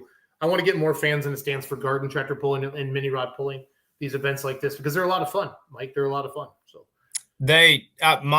when you guys asked me, or when, my role for the team this last fall was to go down to Lebanon and check that one out, it shattered any preconceived notion I had of what I thought a garden tractor pull was. Kind of like when you tell someone you're into pulling and they think that what we do at Louisville is just watch farm stock tractors, go down, and you're like, no, that's not it. I went into garden tractor pulling almost thinking that's what it was. And then as I've learned more about this sport, garden tractor pulling it's legit. Like there's some machines they have a ton of the big wide open garden tractors and a lot of mini rods. So it's more than just garden tractors. Not there's anything wrong with just a garden tractor pull, but they really split it up nice. I mean, and you know how wild rides mini rods can be. Here's an example from a video from 2022. I just found, even the camera guy was backing up, Mike. Well, they're putting like 4-bangers on like just, the little mini rod chassis or the garden tractor chassis. I mean, the motors that you can get in your Toyota Camry, like they're pulling it out of like a full-size car. And, I know that's not a big motor, but 1300 cc when, this was inspired by something or bigger than that, 1900 cc or whatever. They're wicked. They're wild. Their Facebook page now, Mike, these are 2019 test hooks. So I don't know, but I mean, you can see this is the kind of stuff. It's not just garden tractors. They got some really cool mini rods too. So it's a lot of fun. So, and this arena is huge, Mike. I mean, great spectator area. We talked about that a little bit last week. So Well, I know Chandler's got a lot of good videos on a couple of our different pages. I got to find some of the stuff. So, but it's fun. A lot of fun. Yeah. Well, good deal. Why don't you take us through our pulling through the past? Let me get your promo put up there. Chuck Hobbs says he'll be up there with both yours. Great. Yeah. Chuck just went down to Liberty, Kentucky, I think a weekend or two ago. And Mike, we can get Chuck or, even Matt. Matt will dive into all the different classes some night with you, because I know you like that stuff to learn about everything. So. I do. Yep. That's another feather I'd like to have in my hat. A feather in Mike's hat. A feather in Mike's hat. How's the weather in Missouri today, buddy? Freaking baller, dude. I took the kids fishing. It was, I went for a hike with the wife. It was, and I know that sounds like hyperbole, like me bullshitting, but I'm not. Like, that's what we actually did. It was 71 degrees. It was a great day. We have a pulling through the past video for you, don't we? At one point we did. Oh, yeah, I found it. Here we go. Uh-huh.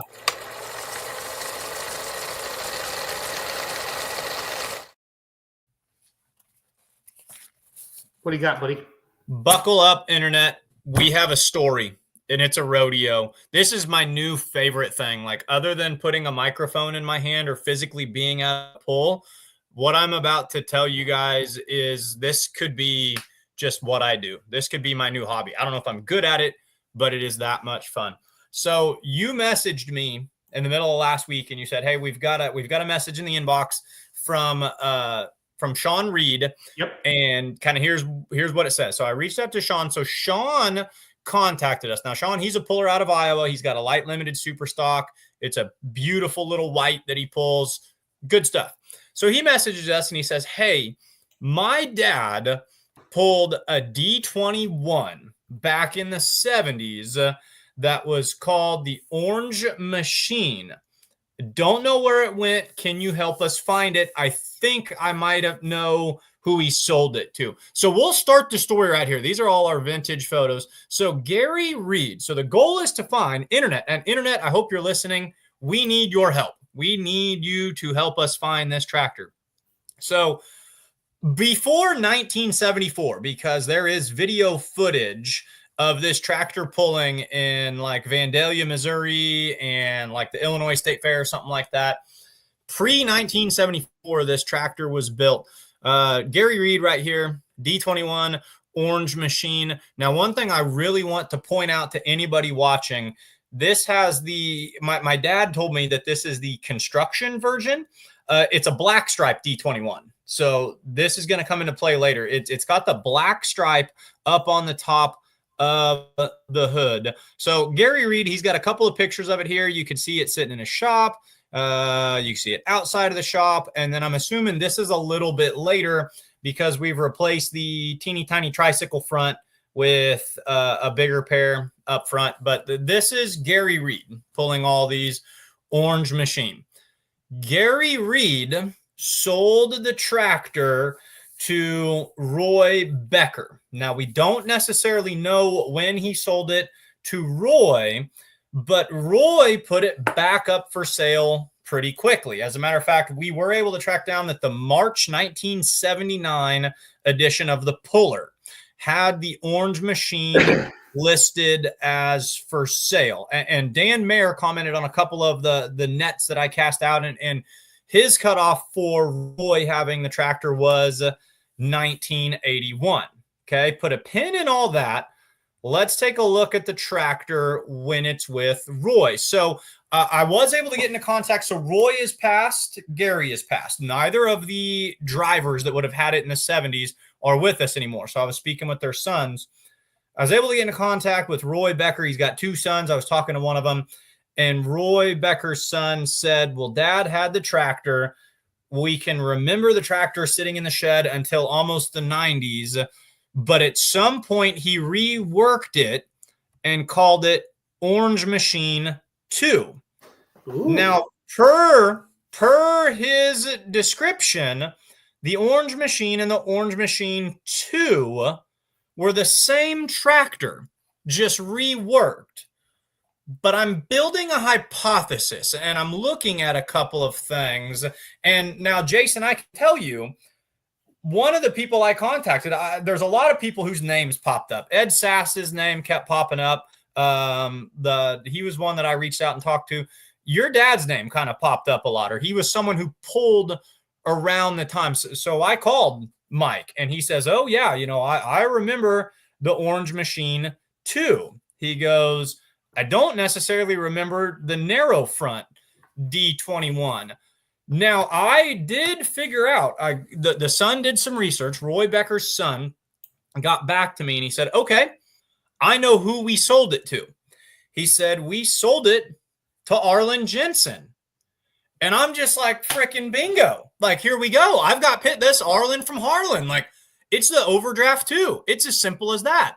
And to, like, make my theory, just make me look like a freaking genius, 1981 is when Dan Mayer says that it stopped pulling. Okay. Now, that's not what the son's saying, but that's what Dan's record shows. Here is a 1981 Iowa Tractor Pullers Association yearbook, or, like pamphlet, or whatever you want to call it, program. And so in this picture right there at the top, you can see Arlen Jensen, Overdraft 2, black stripe. Now, I've got just droves of vintage D21s, and only 2 of them have a black stripe. And that's going to be Roy Becker and Gary Reed's tractor, the Orange Machine, and Arlen Jensen's Overdraft 2. Now, I went to my well. I've got some pictures of Arlen Jensen. This is Overdraft 1. This was the 180 or the 190 that he had. This is the Overdraft 2. These are from my personal collection. And then here was another picture that I had labeled as Arlen Jensen Overdraft 2. As a matter of fact, I put this on today's article until Scott Buss got a hold of me and said, no, that's Dwayne and Dean Proctor's Orange Lightning. So my apologies to internet. There was one that was mislabeled. So the rolling chassis was sold to Arlen Jensen. The guts of the tractor, these are some names that might ring a bell to you.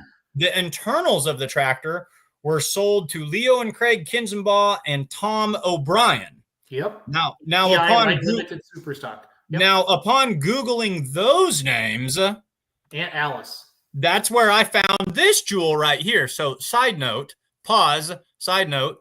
Hey, Jason Schultz, check this out. 2000, 2003 ECITPA points champions, 8,500-pound limited pro stock, Mike and Jason Schultz. My dad just listed my name on there to be nice. I only drove it once or twice at 8,500 pounds. I drove it at 9,500 pounds, and I was never able to get around Lyle Heiderscheid, Mike. So I got second to them every year. That was kind of the 95 was the class that I got to drive Dad's tractor in. So, but so that was fun. So, I mean, I'm going down every wormhole now to go back. So my working theory, and that's not what the evidence is showing, but my working theory is that this tractor right here and this tractor right here are the same chassis. Okay. And that this tractor was actually a rebuild. Okay. Or Orange Machine 2. I don't know that. There's only one person who would know that. Who bought the tractor? Well, it's Arlen from Harlan. Okay, so now we go down a new road. How do you get a hold of Arlen Jensen? I have some pullers in Southeast Iowa who pulled back in the day. They found a number. I called that number. It didn't ring. This was the weirdest thing ever. It didn't ring. It just beeped, and then I just heard Arlen, and then it beeped again. And I was like, okay, maybe I'm close. So I left a voicemail with that number. Then I looked up, well, when was the last time Arlen Jensen hooked? The last time he would have ever pulled? Take a wild guess. When was the last time Arlen Jensen went pulling, Jason? Just in the 90s, maybe? 2017 in Manila, Iowa, with the Outlaw Truck and Tractor Pullers Association. What class was he pulling in? He was pulling in diesel supers. It was Overdraft 2. So I'm like, okay, this is good. My trail had gone cold, but his last hook was with the Outlaws. And I was like, screw it. I'm just going to call Kyle Petch. He's the COO of the Outlaws. He's literally the smartest human being I know. I call Kyle and I'm like, how do I get a hold of Arlen Jensen? And he says, I don't have the number, but I know who will. So he puts me in contact with the ITPA, the Iowa Tractor Pullers Association secretary. So I call their main office. She gives me another number. I called this number today. Doesn't ring. Straight to voicemail. Internet. We have solved this. We have done this before, Internet. We figured out the Watson brothers, Roby Watson's Mean Green tractor. We solved that one. Internet, I need you to help me help my Reed friends and my Becker friends. They all want to know, is this tractor and this tractor the same tractor? Did Roy Becker build 2 tractors? And more to the fact, does anybody know how to get a hold of Arlen from Harlan? The old Overdraft and Overdraft 2. How do we call him? How do we ask him? What became of this tractor? Message me and let me know. We're going to get to the bottom of this. Tracking vintage tractors, Jason. It's like being a research detective, but like the guy that you're searching for is not a murderer and he's not going to kill you for finding him. It's like way more fun. If you haven't yet, Mike writes a weekly blog. Every Monday he puts it out, and it's on the beermoneypullingteam.com Facebook page, website. You click on blog and tracking down tractors, preserving pulling's past. And Mike is, as you can tell, well articulated, well spoken, and he spells things right. And he has a really cool article about this. And I don't always spell things right. It's kind of like, we need to hire an editor. Yep. We need to get someone who proofreads for me. But every week we put out an article, and then you can sign up to our, when we go to our website, we have a contact form somewhere on there, don't we, Mike? Connect, maybe? Yeah, contact us. You just put your name and email in there, and we're going to send you an email every single week. Or if you have a message, just send that to us. So who knows? We are looking for Arlen from Harlan's. Yeah. Just having some fun with it, but yeah. That's what the announcer. So I found in George Hendrickson. I was hoping, George Hendrickson called him Arlen from Harlan, and I was like, there's my other ticket. Announcers, they remember everything. But George also was no longer with us, so I couldn't. He passed away a few years ago. He was good friends with my dad. It was really funny. So I called the secretary from the ITPA, and I said, hey, this is, I took the outlaw angle because it's easier to explain. I said, hey, this is Mike Eitel, Outlaw Truck and Tractor Pulling, trying to track down a former member. And she was like, well, I want you to call him, but I want you to be careful when you talk to him. He really, really, really wants to continue pulling. And she's like, you might get talking and you might end up having him signed up at every single event. So that's awesome. Yep. But no, we need to figure out. So the name of the tractor was, it was Orange Machine and Orange Machine 2. We know Arlen, of course, had Overdraft and Overdraft 2. The Orange Machine 2, we don't necessarily, unless they're the same tractor, which maybe they are. But we know that the original, that Orange Machine at some point, maybe it's not Overdraft 2. Maybe Arlen bought Orange Machine 2, which was Orange Machine 1. Maybe he bought it in the 90s. Does anybody know? Do you know anything about Reed, Becker, Jensen? And then Craig Kinzenbaugh, Tom O'Brien, Leo Kinzenbaugh. Love to hear your stories too. They've got all the pieces on it. It was just the rolling chassis. So they put it on Aunt Alice, okay? And they're from Blairstown, Iowa. Tom O'Brien's from Cedar Rapids. And then they sold it, and somebody else has it now. Leo and Craig aren't involved. They don't have the light limited anymore. So, but those were my pulling memories. Aunt Alice, was that the 200?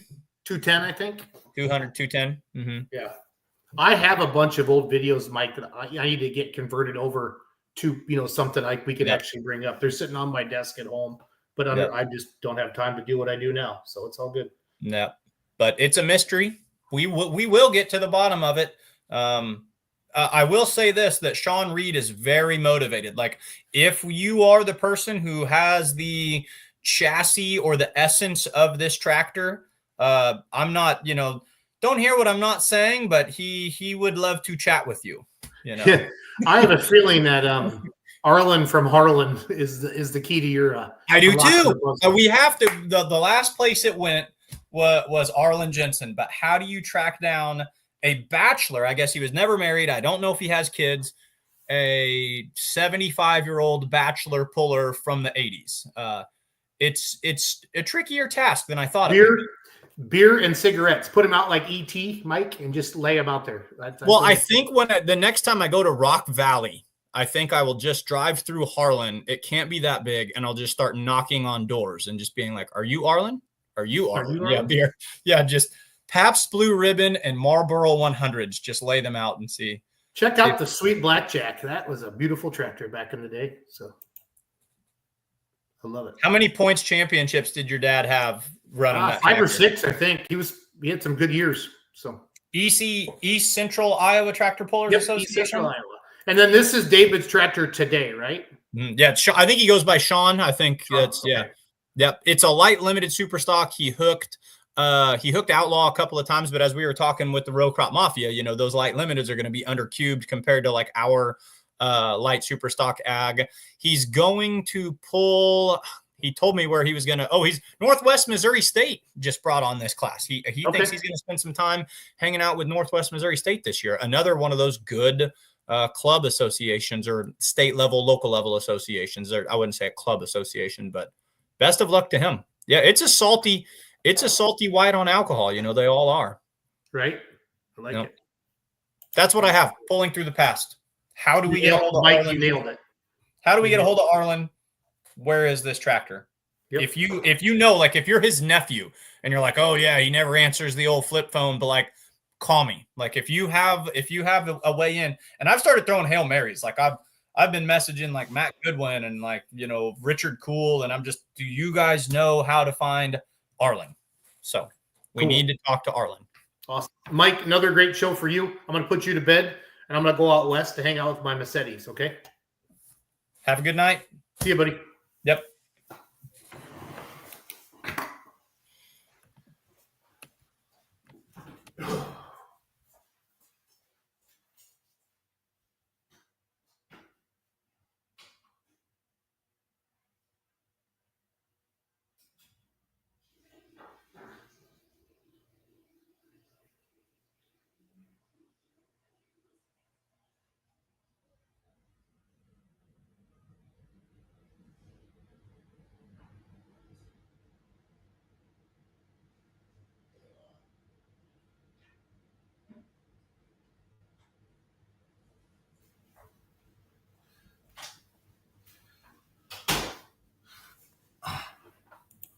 All right, every Monday night at 9 o'clock Central, 7 o'clock Pacific time, I bring on one of my best buddies, Brian Massetti, owner of MLM Motorsports, and we talk to his family. We talk to a puller every single week, and then we do the most famous thing we've ever done, Facebook Marketplace, where James Massetti puts up some, just guess, name that price. It's like Price is Right, but you got to stick around for that a little bit. So, Brian, I'm in Pensacola, Florida. I'm on the other side of the world from you right now, but it's good to see you. Boy, you are.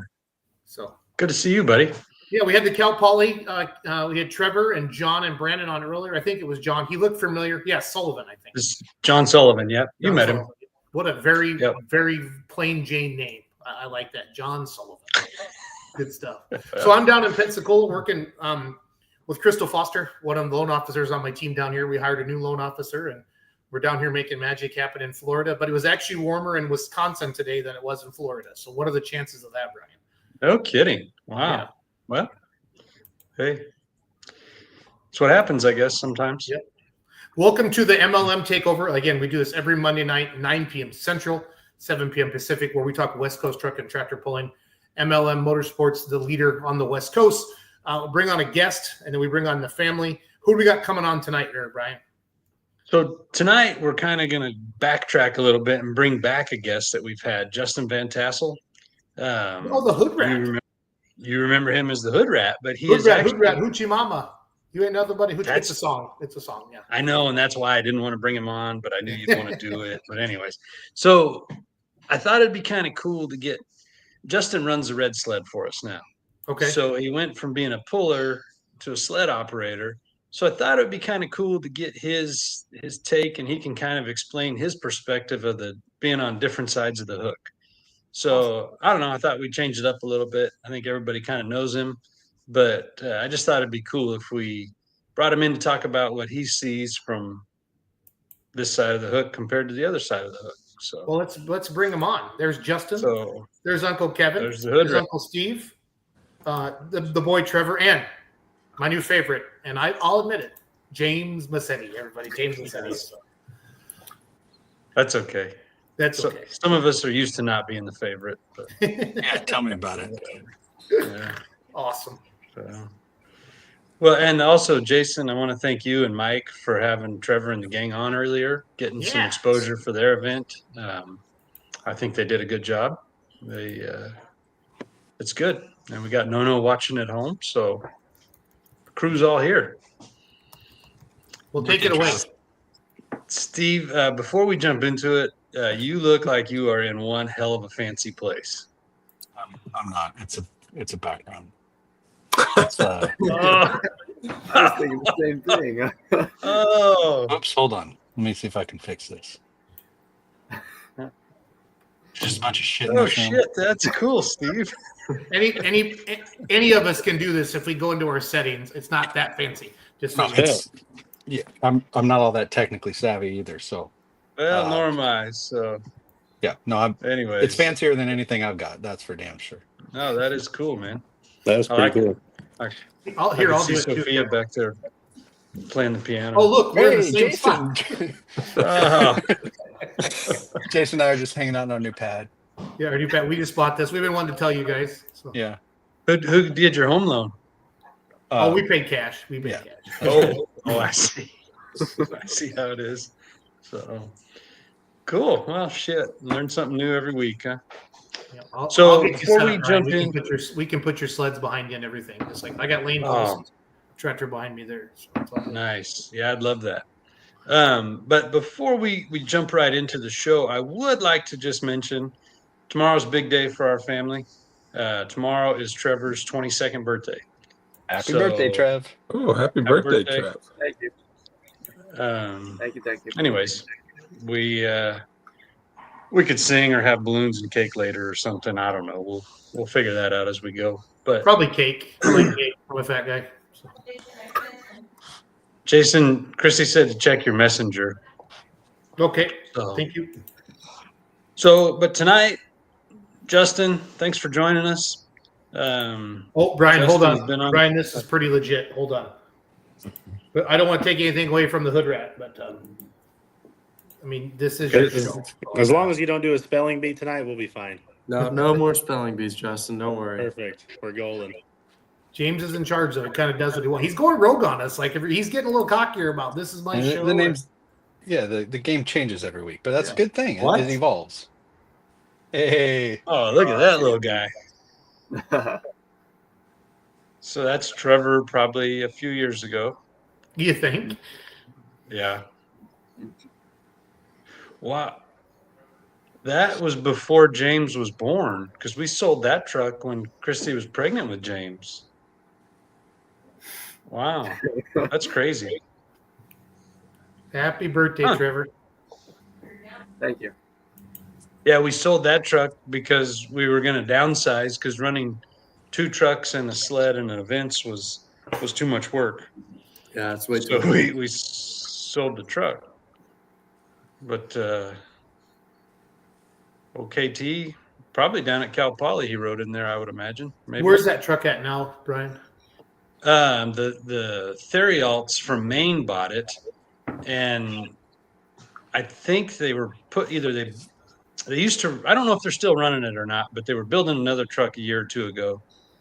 Because when I had that prosecutor truck, which I actually got from Ken Talley, they called and wanted to buy just the body for a truck they were building, but that didn't work out. So, cool. Anyways, but yeah, that truck went all, they drove all the way out here with a pickup and a gooseneck from Maine, bought it, and took it home. Remember they had a little baby with them? Yeah. Didn't they have a- Well, yeah, the kids were young. That's a And that's long the drive guy with a that I- baby. Yeah, no shit. And that's the guy I talked to when he called, and I said, "Hey, Therial, I sold a truck to a guy named Therial." He goes, "Yeah, it's my dad." I said, "Oh, shit." he was when I the met you baby. a long time Oh my ago. God. Yeah. So That's funny. Remember they showed up with Funny how no the- chains, no binders. yeah, They had to go to T-Bone and get them chains. Just gonna park it. yeah, just set the parking brake, I guess. But anyways, that's the way the world turns, I guess. So we digress. But Trevor, happy birthday!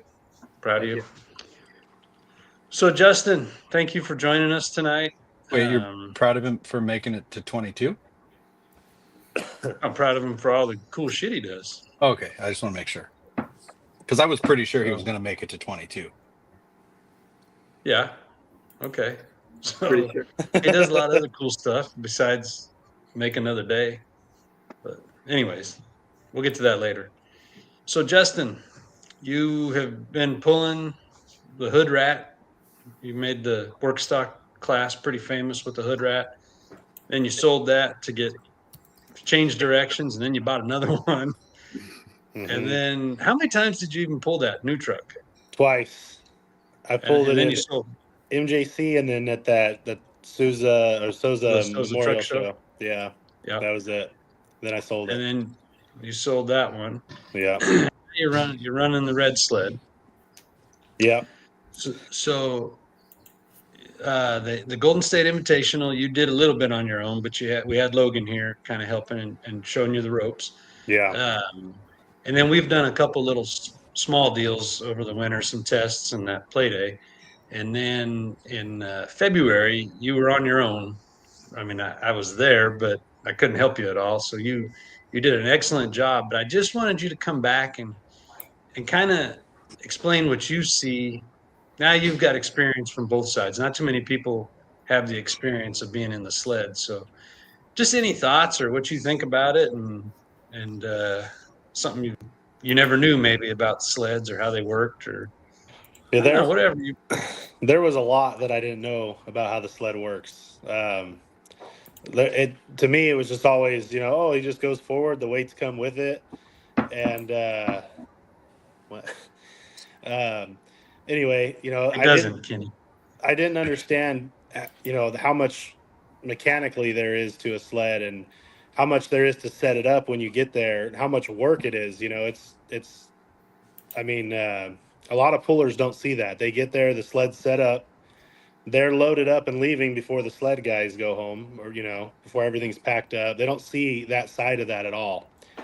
You got to drive there. You got to, put all the flags up, put all the, switch all the valves. And there's just a lot of things to it, a lot more than what you would think, you don't just show up and wait for them to show up. It's a lot of work, but it is a lot more of a rush. I think it's 10 times funner than actually pulling the sled. You have no control. You're just sitting there and hoping that you stop. And then you back up and then you do it again. Next, just over and over and over again. It's not just one pass and done. It's a rush. I really, really enjoyed doing it a lot more than I thought I would. I thought I would like it, but I really, really like it. It's pretty badass. Well, I didn't expect you to go into the amount of work, but I appreciate you saying that because that is one thing that most people don't get. Like you said, when you arrive to the event, the sled is there, it's set up, it's ready to go, it does its thing. And you'll see this more and more, but as we're sitting in the sleds going back and forth, you're going to see all the clearance lights of trailers. People are leaving, and you're looking at the list saying, shit, I got 2 more classes to get through. Yeah. And so it makes for some long nights. And yeah. But you're right. It's fun, and I think that outweighs it. Yeah, definitely. The work part's not a problem. It's more than what I thought there was. Like even in Madera, I remember when I was helping John and we were out there till 10:30 or whatever it was, hooking the sleds up, moving everything out. Everybody else was back at camp partying and we were still out there working. There's just things that people don't see. Another thing people don't see too is how rough it is inside the sled. People don't realize that. When a truck's going down the track and it's bouncing like hell, they're watching the truck. They're not watching the guy in the sled bouncing up and hitting his head on the roof, And it's funny because Brant actually jumped in with me when we went to that test pool day that we did. And we only made one pass and it was only, 200 feet. And he goes, "Hot damn, this thing is rough." And I said, "Yeah, you think?" And it wasn't even that bad, really. Yeah, no, I told him, I said, "This isn't even bad, dude." The other thing, and you saw it in Tulare, but I want to give a huge thanks to Cal Poly and their team for always helping us hook the sleds up and clean them up and load and get ready to go. It's been that way even since before Trev's been there. We've always had a great relationship with the Cal Poly team, and there's always whatever they're doing. They have one or two tractors there, whatever. They get them loaded up, tied down, and then at the end of the show, when they could be on the road home, they come back out to the track and they help us blow the dirt off, sweep them off, get them hooked up. And I didn't know how it was going to go in Tulare. That was the first time we'd ever been somewhere, not here at home, where we got to get them both packed up and ready to go. And the students kind of just split up, and half of them went with you and half of them came over with me. And hell, we had them all loaded up and ready to go in no time. So yeah, and they did. I mean, they did everything. They were up there with the leaf blower blowing out the dirt. They put all the flags away. And the one, I don't know what his name was, the one kid said, "What else do you want me to do, boss?" And I said, "I'm not the boss. It's my first day on the job. I don't know what to do." That was kind of funny. That was awesome of them. That's pretty cool that they do that. And that was one thing too that Logan kept saying that during the Golden State Invitational. He kept saying how badass it was that all those kids helped. And he even told them that in our camp that night. They all came over there, and he was like, "Man, that's so cool that you guys come out here and help, and you guys have all these kids out here helping. That's badass." So, yeah, huge shout out to them for that. We're really lucky to have that group and that relationship with them to help us. It just, one of them is stuck with us right now, but the rest of them all do it, I guess, out of the goodness of their heart. But I was going to say that it's cool for me too, because like those kids, the pull will still be going on, and like that one, for example, Tulare, there was like 3 or 4 of them that as soon as the tractor was done, it was up and chained down on the trailer, and like Cal Poly was ready to go home so that they could just help us and get all the the Massetti pulling team stuff, and then both the sleds hooked up and ready to go. So yeah, it's pretty cool to see. Yeah, that's a good point, Trev, because I'm concerned about getting the 2 sleds packed up and loaded up, or even one, depending on how we're doing it. But you and Uncle Kev and James and Nono and whoever else you can gather to help have got to get the tractor and both trucks loaded and the pit carts. And so we are very blessed to have the help and support that we get. So definitely appreciate all there's that. usually 3 or 4 of them climbing around our trailer, tying stuff down and climbing underneath. It's a big help. Yeah. Cool. Well, I don't know if anybody out watching has any questions for Justin about sleds or what it costs to win in a class. I don't know. We haven't really set the price on that yet, but I don't know. For 25 years, the question I'd have, I was going to ask Justin, but it's really probably a question you can answer better, Brian. How was that transition for you from, driving at every pull to all of a sudden you don't pull anymore? You're in the sled all the time. I mean, Justin's going to have to deal with that over the next years, but was that a hard thing for you to go through? No. And actually, I was just thinking about that the other day. Like when, say, last summer, typically Uncle Kev would drive the whip and Trev would drive Smokey and James would drive Yellow Fever. It's so much, I get so much more out of watching them do it, and they are all better drivers than I am. So it's easier for me just to stay in the back and go back and forth all night and let them do their thing. No, it's cool. And I, watching the boy, and Dad used to say that when we were all young and started driving, how he enjoyed watching us do it. And at that time I thought, man, that's dumb. you should drive it. It's fun, but now I see it and I get it. And, it's cool to see them do it. And Sarah drove at our shop. She drove Yellow Fever. So it's pretty cool to see that their generation step in or keep it going. I mean, hell, Dad started this almost 50 years ago and still going. So it's pretty cool. So Yeah, that's great. Having Justin here just helps that, because you eventually get so much shit. There's not enough of us on the screen to drive it all. So we, Well, that's what I had told Brian that too. Like at least at the single sled shows, if I run the sled, he can pull something for once instead of always having to be in the sled. No, that's a good point. We'll see. Maybe. Crack that whip. I'm gonna need a few more of them little rainbow unicorns to help me if I drive the whip. Every Loves I stop at, guys, they sell them. I see them every weekend. So. I see them too. Yeah, You've I made know, them 'cause you very send us popular. pictures. Yeah, you really made them popular, Jason. Well, I mean, I probably should get some royalties, don't you think, there, Kevin? I think you should. Yep. Just a little taste, just wet your beak a little. Yeah. Justin, do you remember the first time you met Brian Massetti? Yes, I do. And can you tell me about it? I was at the Chotchilla. Brian thinks it was in Madera, but it wasn't. It was at the Chotchilla pools. And I thought it was in Tulare, actually. Yeah, Brian, shut up. It was at the Chotchilla pool, and the only reason I know that is because I had went to a couple pools before that, and that was the first MLM one that I had ever went to.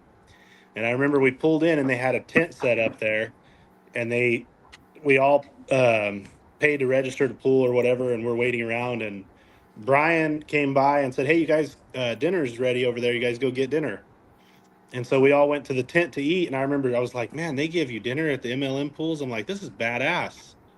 And I had made a bunch of hats that said Hood Rat Pool Team on them. So after the show, I loaded everything up and I walked out to the track and I introduced myself to Brian. And I said, hey, my name is Justin Van Tassel. It's nice to meet you. I just wanted to give you a hat. And I said, I plan on pulling, and had a really good time tonight. And he said, oh, it's great to meet you. Thanks, man. And he asked how I did that night, and I said, not good. And that story never really changed, but it was cool. I still remember that, though. And it's funny because all my friends are all, oh, yeah, go over there and kiss his ass. Maybe you'll win next time. Blah, blah, blah. Yeah, that's what I was doing. I love it. So, here's a sled question, Justin or Brian. How do you feel about drop pan sleds at antique tractor classes? Do you feel having the pan drop is needed for the small tractors, or better to tie the pan up to do it won't have that sudden drop on them? Do you guys pull any antiques or anything like that at all out west? We'll do a couple here and there. Not enough to really do anything drastic. There was one year before Valley got their crutching sled that I did like 6 shows for them, and there was guys bitching and complaining about the pan drop and whatnot. You can bypass it and make it so that when the box tops out, it drops and hits the push downs at the same time. But the thing about like the antique, everything has its purpose and place in pulling, I believe, but these sleds are not built with the antiques in mind. So when the pan drops, typically like when we're running these, I don't know what their weights even are, but when the pan drops, it's within a couple feet that they're all stopping on the lighter ones. But we can bypass that.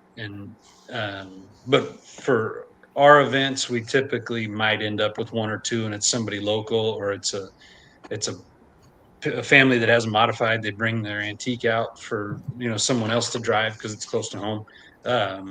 But I don't think these sleds are built with antiques in mind, so they I don't think the pan drop is good for antiques, no. But I don't do a lot of antique pulling, so. But wouldn't you say, Justin, that because you had a few antiques in Tulare, I kind of looked at the results later, and it seemed like within a couple feet of each other is where all the tractors in that class ended up. So yeah, as soon as the pan dropped, they were done. Yeah. And some of them were actually moving pretty good, and then just as soon as it goes down, that's it. So yeah, that happens. Yeah, it's good practice to learn how to run a sled, though. If anyone wants to learn how to run a sled, start with antiques. It's a good way to go. A lot of repetitions.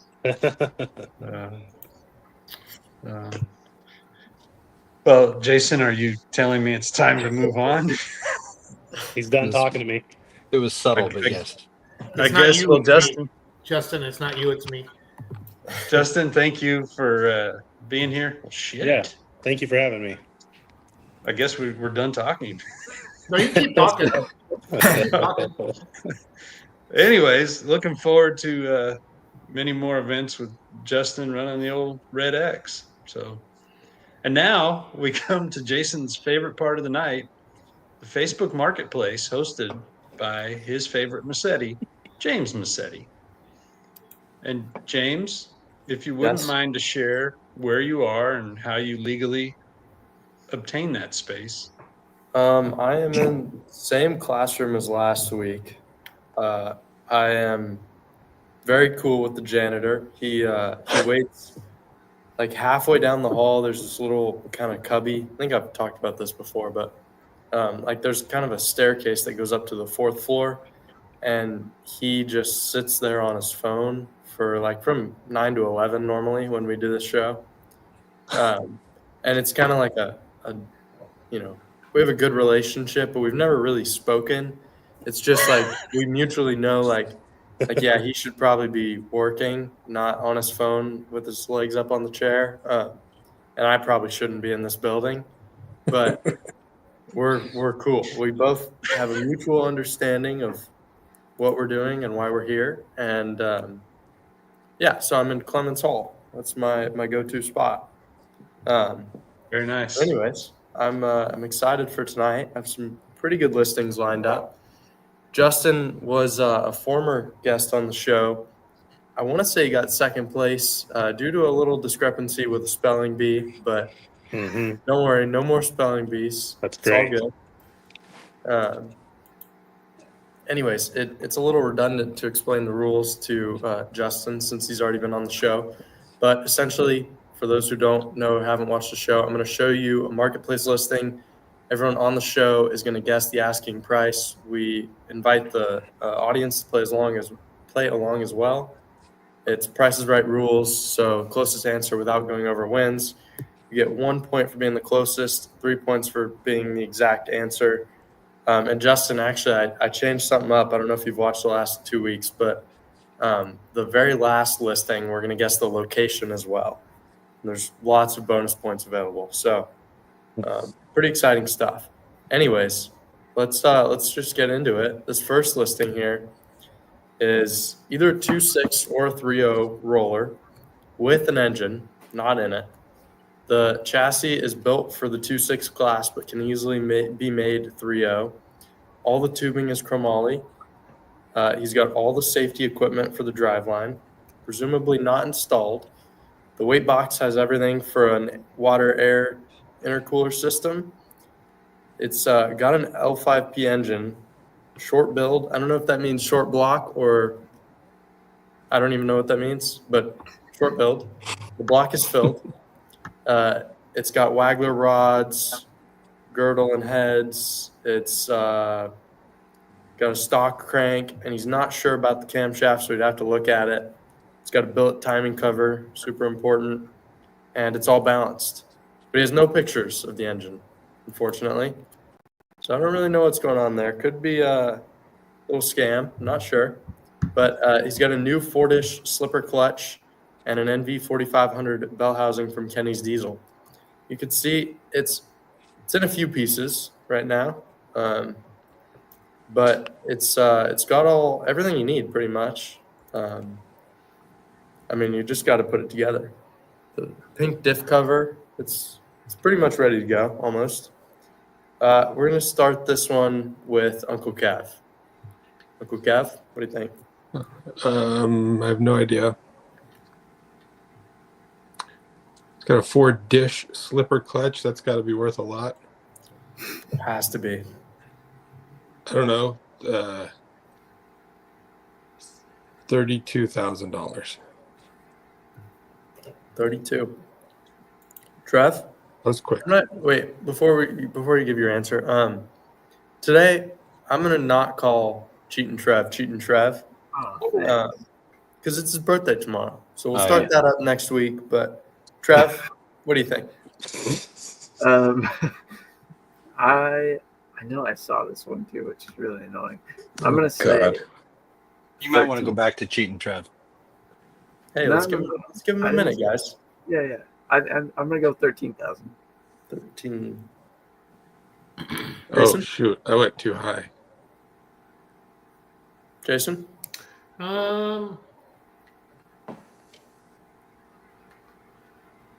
You said you thought just a short block? I'm assuming, but I mean, it says girdle and heads, so maybe he has the heads or just not on, or I don't know. Who knows? Or it's just a short build. It'll only take a little bit. Who knows? Yeah, I'm going to go 20 on the nuts. 20 on the nuts. Steve?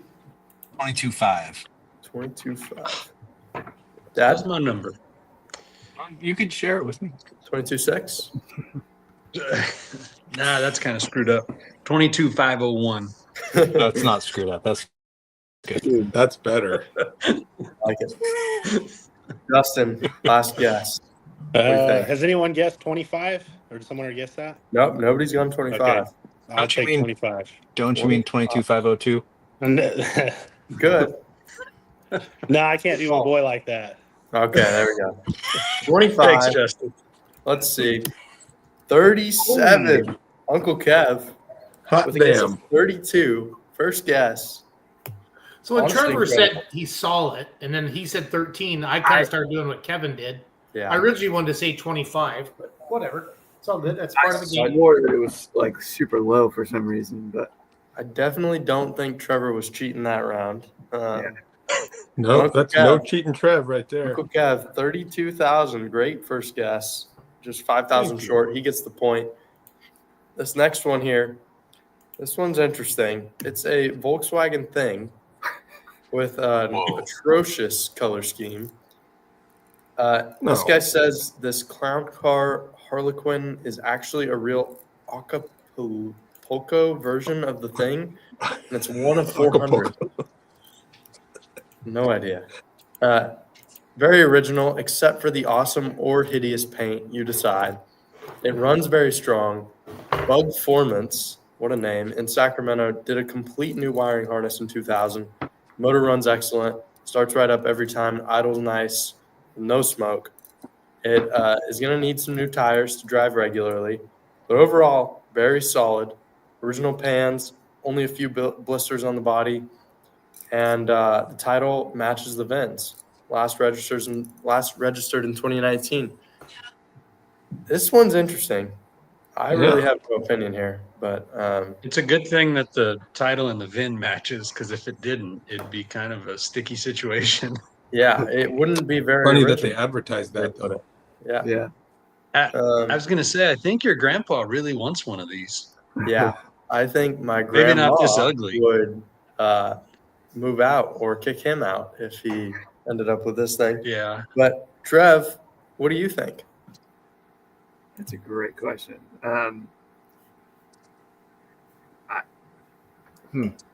Why did they go with this color scheme? Do we have any? Drugs, Trevor, drugs. Yeah, that's kind Yeah. of what I was thinking. Probably to match the top, you know? Yeah, true. Rainbow, That's top. yeah. Don't forget it's the Acapulco version. It's a very Acapulco theme. Yeah. Yeah, that's why they did that. Yeah. No. Okay. What I'm confused about is it says it's the Acapulco version, one of 400, and then he says it's very original except for the paint. So was that Huh. was that That's part a of good the point. Yeah, I'm a little confused there. Trev, back to you. Shoot, I honestly have no idea. I'm gonna go $6,000. $6,000. You could also see he's got a second one in the back there. Clearly a collector, but anyways, Jason. Well, he is a collector. 7,500. 7,500. Uncle Steve. $4,500. 4,500. Dad. I think this guy knows what he has. I'm going to go 12.5. Oh, Quite the assumption. Justin. I'll say What do you 10, think? 10 grand. 10 grand. Uncle Kev. Is that the highest one? Wait, what did they say? 12.5 is the highest. Nobody's playing along tonight, James. This is sad. We got to get some Really? people guessing. I'm sad, Jason. You know, it's Trevor's birthday. It's Trevor's birthday. Come on. 95. 95? Yeah, 9,500. Yeah, gotcha. Well, actually, I don't quite remember what the number was, but I think Dad was pretty right in his assumption that the guy knows what he has. 12.5. Wow. Whoa. Incredible. Shit. I did not remember that was the exact answer. Dad, 3 points. Wow. Phenomenal guess. I mean, Thank you. he clearly Thank you. knows what he has. Clearly. I actually think in the listing, he said he'd sell it without the top for 11 grand. So 1,500 in that vinyl top. Pretty sweet. Anyways, this next one, probably a little more relatable.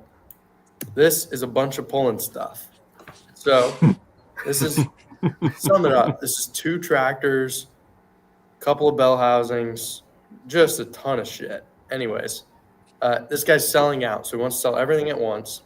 This modified tractor here has a 440 Mopar out of a motorhome, an auto trans, as you can see, homemade chassis, and a Massey 44 rear end. Then this Moline 302 has a small block Chevy 383, freshly built engine.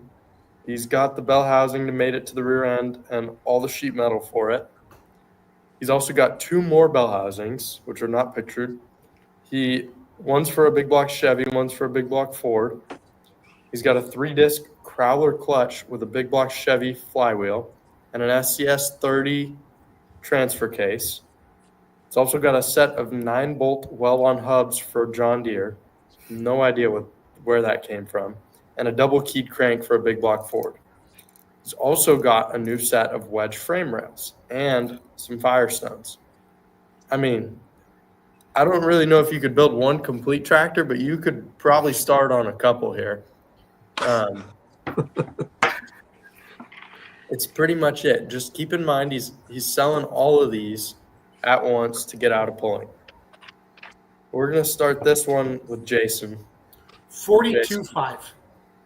42.5. Oh. Uncle Steve? Jeez. I mean, I think he might be motivated. I think he's about 33,000. 33. Dad? Oh, I don't want to offend the guy, but feel free. I was thinking I'm going to go with 12.5. Worked for You know, me it's last 2 time. tractors. It's 2 tractors, Brian. And a lot of other shit, Yeah. too. Hood rat. I know. What are we thinking? What did Schultz say? 40? He said 42.5. I'll go 45. 45.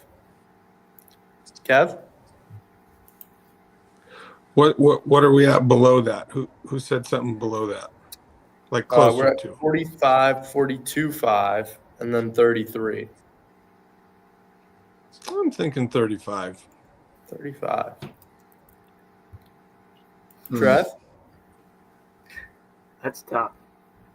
This guy has interest in a lot of classes. It seems like It does seem like that. Yeah, I think he's motivated. I'm gonna say 37. 37. Good guess. This one, actually, I have no idea. Don't remember at all, but it is $16,000. Dad, the only one even remotely close with a guess of 12.5, is going to get the point.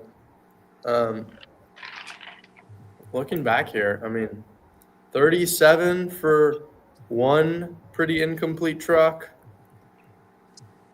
16 for one kind of complete tractor and one incomplete. I mean, this seems like a steal. But yeah. Anyways, guy clearly motivated, as Dad That said. box of gears that comes with it. Look at that. Yeah. This next one, not particularly related to pulling and quite a bit different in the scope here.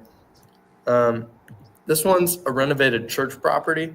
It's got a well-maintained exterior, It's got nice natural light coming through the restored stained glass pictured in the bottom right, soaring ceilings, and state-of-the-art sound system. It also includes an additional sanctuary, fellowship halls, and a kitchen, which is perfect for community events and gatherings. It's got multiple classrooms and offices, dedicated spaces for education, administration, that they all ensure the functionality and comfort of the environment. It's got extensive outdoor areas and ample parking with a convenient location. What more could you want for your church property? Pretty tough one. Steve, we're going to start this one off with you. I mean, this is hard because it's so dependent on where it is, and I'm not going to ask you where it is because I don't think you should tell us. I'll tell you. Well, you don't want me to tell you? No, I do, but I want you to do it before I guess, not after I guess. I'll tell you. It's just like southeast of Dallas. It's pretty close to me. Wow. Yeah. So, All I mean, right. Dallas, this is pretty expensive real estate nowadays. It is. It's kind of near the suburbs of Dallas.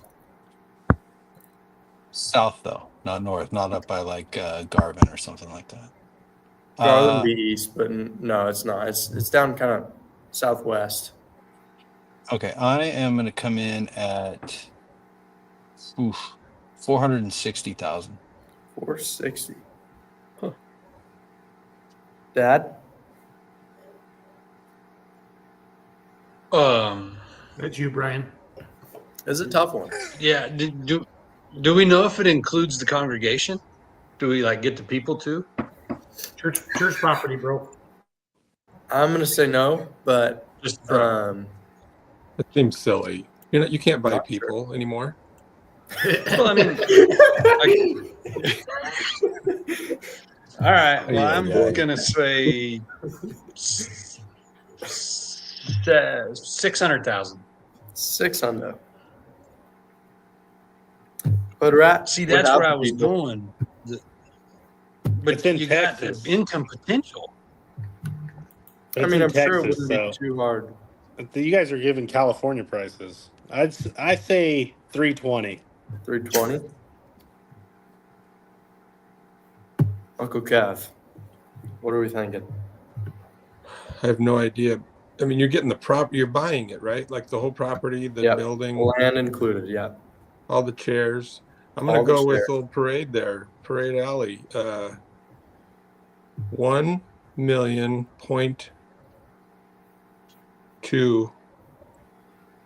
1.2 million dollars. Okay. 'Cause he said 1.2 it. mil. Trev, what are we thinking? Do we know how big the Like property the is? acreage? No. Yeah. I do not. Looks pretty big. It does look decently big. Big enough for ample parking Okay. and So this we can go beautiful park a lot. property. Yeah. Okay. Look at the chairs too. That place is I clean. know that it's like. Kev really Yeah. likes the chairs. Yeah, he does like the chairs. Oh, look at them. They're nice. It's so stark that they're bright red and everything else is just white. Like It's kind of weird. Yeah. Do you think this is a church or a cult? Right, you like the chairs too. What's Exactly. a church property? It could be whatever you want. it to be. Oh, we It's could for- start a cult. Okay. It's for sale on Marketplace though, so Yeah. We I can know. do whatever we want with it. Yes, Trev? Give me 1.5 mil. 1.5? Yeah. Jason? Probably a good guess. 400. 400. That was fast. Can you get a loan for us on that, Jason, or no? Just No, homes? I can't do mixed use properties, but I know somebody who can. So I mean, if you guys are serious about it, I could look at it. You're What probably if we want? What if we wanted 25, to live there? 30% down. I hate to say it, but I don't think any one of us are going to be living here anytime soon. This one's listed for 1.75 mil. Goodness sake. Holy guacamole. Trev is going to get the point with a guess of 1.5 mil. Jason, I've got to say I'm pretty disappointed here. Yeah, I don't do churches. I Well, go to church that's, so on no, that's a Sundays. fair point. I'm not going to argue with that. It's a nice church though, and I can't get over the I mean, chairs. It is a nice, very nice chairs. So I'm just. Did you think they upgraded and got to a bigger church? They got one of them That's what I'm wondering. It's a tough say. I don't know. You know, the pastor might be trying to sell it on Marketplace without anyone knowing. This Might be what's did going say on. that the realtors.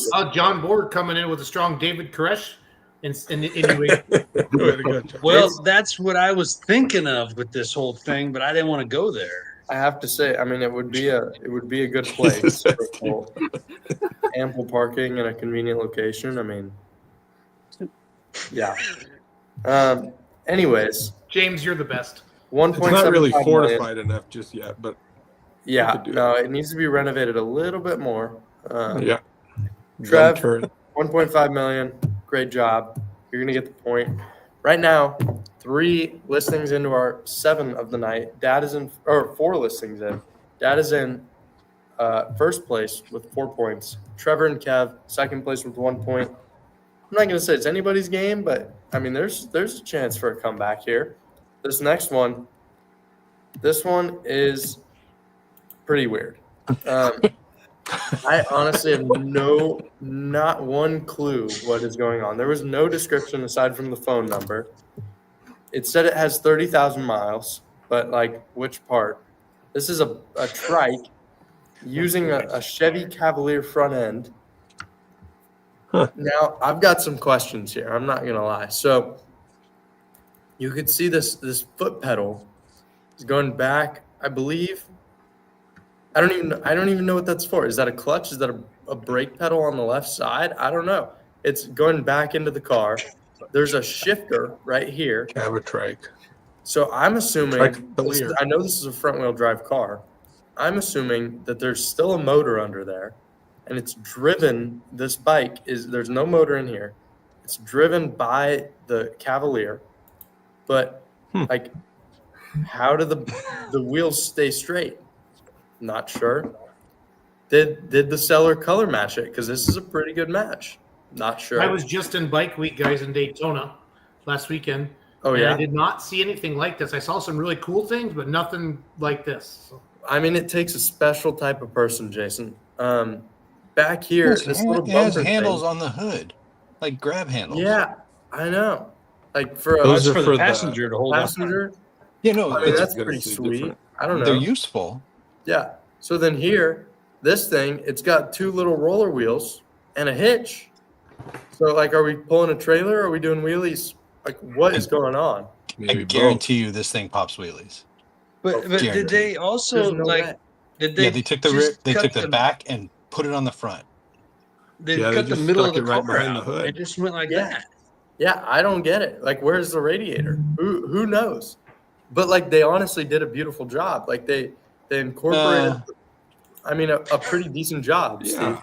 They incorporated. It did show a real good side picture. It looks like a car rear-ended a motorcycle, and then they just And they just "Oh, left shit, They just said, Let's "Holy do shit, this." It's a good idea," and then they left it. But they put the back, like the rear end and the trunk, presumably, onto the car. They like made a nice cutout with nice handles and hood latches and stuff for the bike. I don't get it. I don't know how it works, but I mean, obviously they didn't leave a phone number, right? Because I'm pretty There's sure they literally did. I'm pretty One sure way they to find out. We can call them at the end of the show and figure this out. if we have time, because if we have time, if Jason's this is fascinating. not too interested in going to bed. Anyways, I don't know what's going on. Dad, If it's what do Lonnie you think again, this I'm was gonna be listed for? pumped. Well, I think it's worth a shit ton of money, but I'm going to come in at $3,500. $3,500 And that's a steal. for 35. I think it'd be a steal at 3,500. Yeah. Hood rat. What are we thinking here? Say $5,000. $5,000. Kev? I was gonna say 42, but I gotta go a little higher. Let's go old school. That's 6,900, baby. Old school. Trev? I think I'm thinking 36 on the nuts. 36. It's probably 36 then. Dang it. Jason? 4,200. 42. Steve, last guess. $6,000. $6,000, kind of right in the middle. Well, I have fantastic news. Yes. For whoever wants to buy this thing, but not for all of you. It is listed for $800. Oh my God. I mean, shit. I think There's that's no way it fine. runs. This guy does not know I what mean, he it has. probably doesn't, but who knows? It may not even have an engine. That's very true. Yeah. It very well could not. Who knows? If it does, though, then it is just an absolute steal. It's a steal. I agree. So, as per the rules of the show, if everyone is too high, I get a point. So I am now tied for second place with Kev, Trev, and Dad still in first place with 4 points, 3 points ahead of the rest of us. And we're going into our second to last listing here, I believe. Getting down to the wire. You guys are really going to need to pick it up if you want to overtake first place. This next one is a gyrocopter. Yeah. It's the best picture I have of it. It's got a Subaru 4-stroke power, or it's powered by a Subaru 4-stroke, I should say. It's geared reduction prop drive, a 3-blade adjustable prop, a pre-rotor, whatever that is. It's got hydraulic disc brakes, and it's professionally built and flight tested with 62 hours on the meter. Pretty sweet. That's not enough. Not enough, clearly. But yeah, this thing's awesome. Anyways, I believe we're going to start this one off with Hood Rat. Hood Rat, what are you thinking? Well, I don't know anything about a gyrocopter. Really? So, That's surprising. yeah, it is. You'd think I would have more knowledge of that. I'll say $7,500. Oh, that's a good guess. Now, before we move on, Justin, what's the price that you would buy this at? I would never buy that because I don't fly. That's fair. So I Kevin? need it. I'm going to stick with 6,900. Okay. And I think I would buy that for that. For 6,900. We'll see. Trev, same 2 questions. I don't have the money to buy it, but I feel like 69 is a good guess. I'm gonna go 72. 7,200. Yes. What would you buy it for? I don't know if I would. 400. Yeah, I don't know if I'd fly that. Wow, interesting. Jason? 15,000. 15. Steve? Why does a helicopter need disc brakes? I was thinking the same thing. I was also thinking, like, where they fit them. Like, these little things. I don't know. But it's also got like I'm gonna go with 10,000. 10,000. Would you ever buy this? I'm pretty sure I would not. Interesting. I've Dad? done some stupid shit, but I don't think I would do this. That's fair. Dad, what do you think? I'm going to say 4,500. 4,500. Coming in low. Well, yeah, everybody, 4,500 on the low end, 15 on the high end. It is 18,000. Jason, good job, Jay. Pretty good guess there. Well done, it's Jason tough listing, Schultz. I gotta say. Well, I was thinking. I like to share. I want to give it my Massetti massage here. I was thinking, if they were cheap, like all you guys were guessing, I think we'd see a lot more of them out there. Like $5,000. I think probably true. people That's a good point. Great logic. Yeah. Also, this guy And it seems must be very s- old to be driving that. They're flying that thing. I was just going to comment, he's old. So does that mean it's not safe and he doesn't give a shit if he lives through it? Oh, yeah, that's probably true. Sees No, the he's sun probably setting got- anyways? He's said probably he's got been doing 20 it years for 20 of years and he's made it this helicoptering. way. He knows what he's doing. Yeah. I think he's good. He's got Anyways. disc brakes. He's going to be fine. Yeah. We're moving It's on. got to be on the road or last whatever, though. listing. No. You don't put brakes on the rotor? On the road. Well, you're not going to put brakes on those wheels. You know what happens when you put brakes on the rotor? No. Yes, you stop flying. Well, yeah. All right, Jay. What's next, Jay? Anyways, last listing of the night. This one going to be pretty interesting. Jason, you said you don't see a lot of them out there, and therefore likely more value. Maybe the same applies for this listing. Here is a swap meet ride. He calls it the Crazy Train. And cool with the K, old garden tractor converted into a train for running around the swap meets. It's got hydrostatic drive, forward and reverse both work. It drives good, and there's room for 4 people plus goods. I will, before you guys guess, show you a video of this guy kind of giving you a rundown. You'll notice there's a spot for a cooler. Pretty sweet. So let me pull up this listing here. And I think it will give you, again, reminder here, we're guessing the price as well as the location. So the guy might give you a better understanding. It's an old, I don't know who made these Montgomery Ward. It says Farm King, but I think there's several different names that made these. Anyways, an old garden tractor converted into a swap meet rig. Got 2 people sit back there, spot for a cooler, 2 up here. Throw some seat covers on it, it'd be good to go. It's a hydrostat. Starts right up.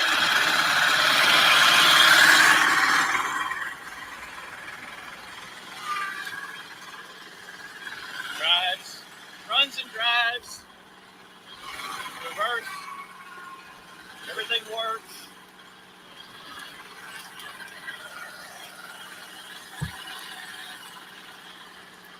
Come get it, guys. So as you can see, clearly an incredible piece of engineering. Could you see that? We couldn't, but we could hear it. It sounded like No, Logan. I realized you was were holding your selling phone up at the end, James. Sorry. Well, anyways, that was cool. It's hydrostatic drive, and I'm not sure how the steering works, but it does work somehow. The front wheels are off the ground, but somehow I think you just push left and right, probably. Yeah, I mean it's just there's 2 different motors, and the steering works somehow. Oh. But anyways, it's pretty sweet. It's got a appropriately sized exhaust pipe. Yeah. And just needs some seat covers, as he said. It'll be good to go. So we're going to start this one off with Uncle Kev once again. And just the price first, then we'll go back through and do the location.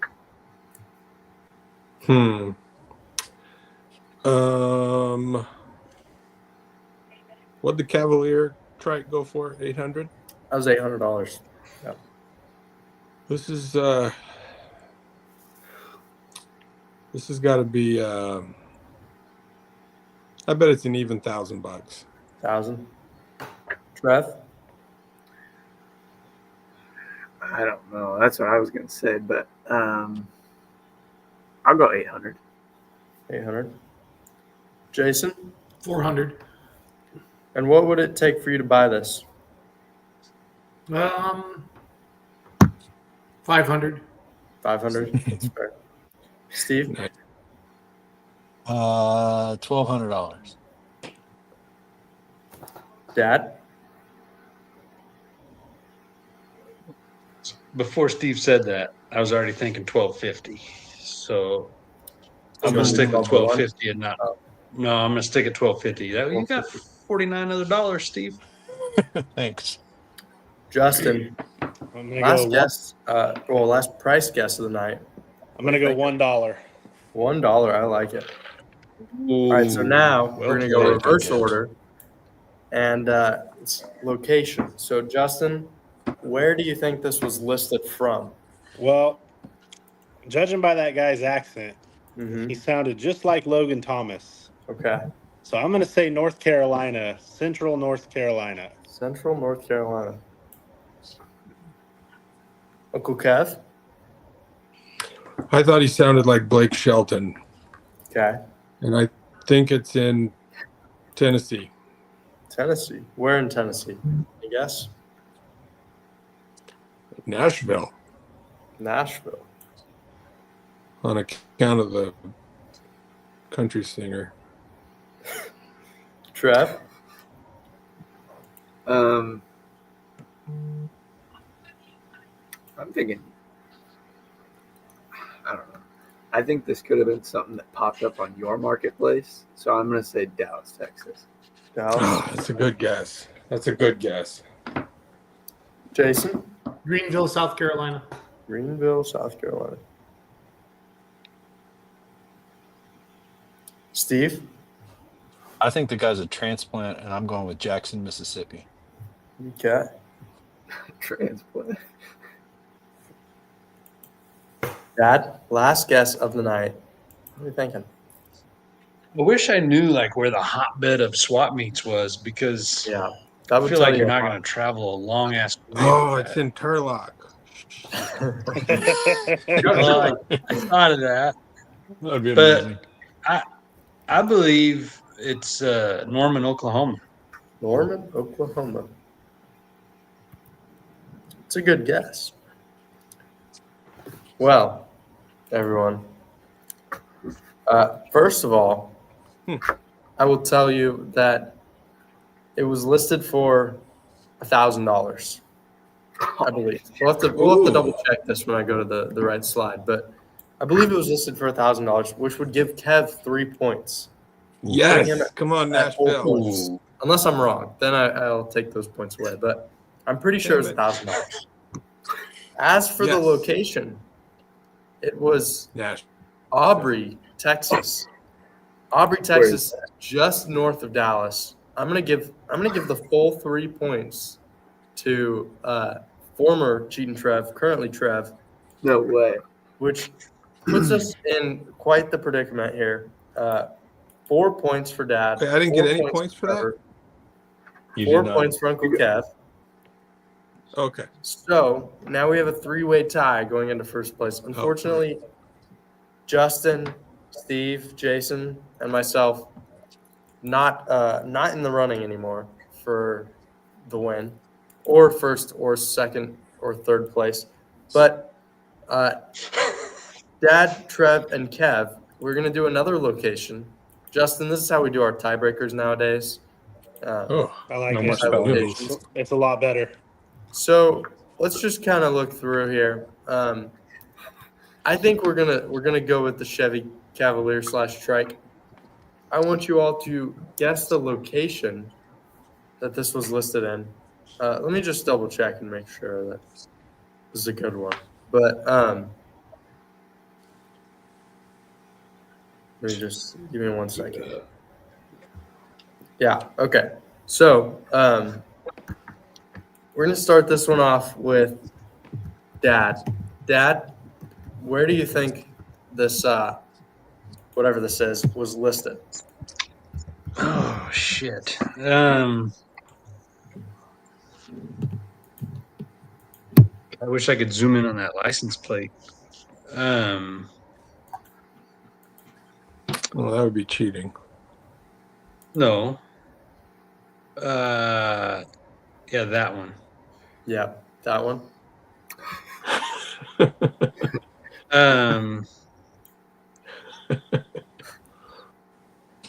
This is in Wayne City, Illinois. Wayne City, Illinois. Trev, what do you think? I think I feel like this is an Oklahoma thing because I know that. Shoot, I don't know.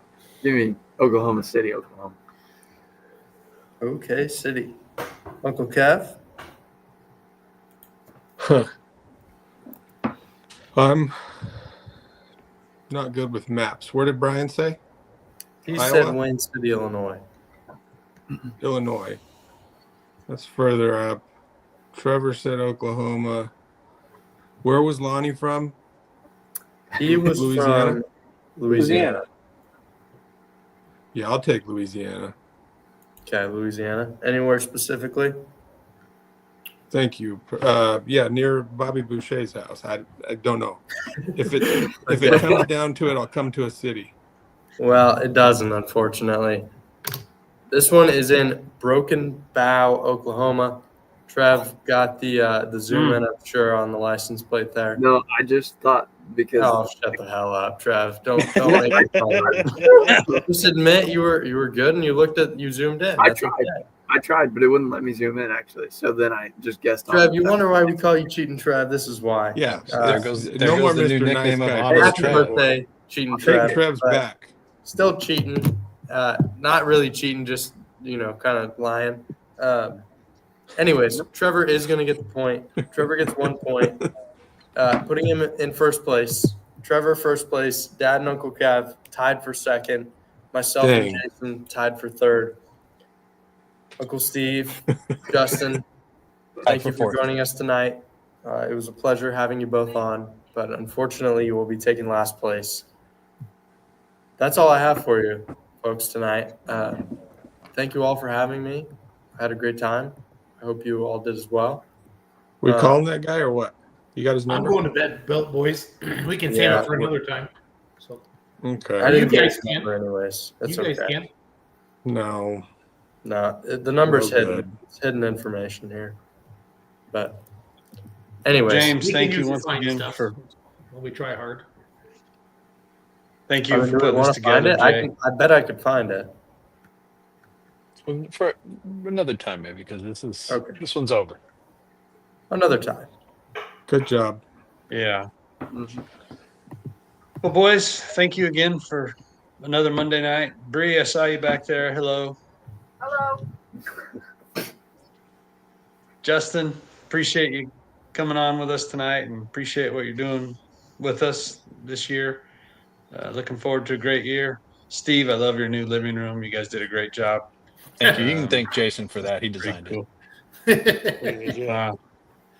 Does home loans and interior designing. Decorates. That's pretty cool. In every state but New York. Yeah, You that's do a what I was- mortgage. Every state but New York. Give me a call. Oh, well, cool. You heading We'll do home that. soon, Jason? Yeah, Wednesday. I'm in Pensacola till Wednesday morning. 2 weeks, Nice. so I'll be gone. I'm ready to Safe- go home. Safe trip, man. Yeah, thanks, guys. Love you all. Have a great night. Yeah, have a safe trip. Thank you, everybody. Thank you, guys. Thank you for having me.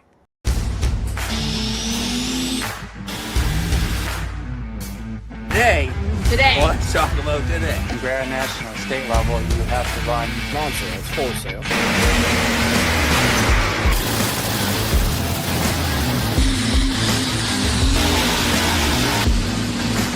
Is 9,000.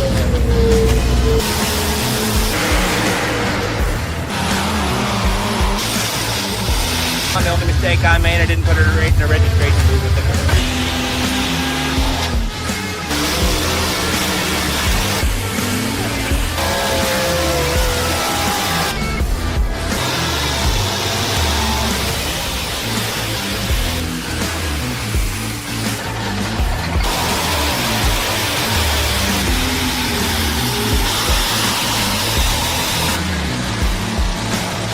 just this ever evolving story.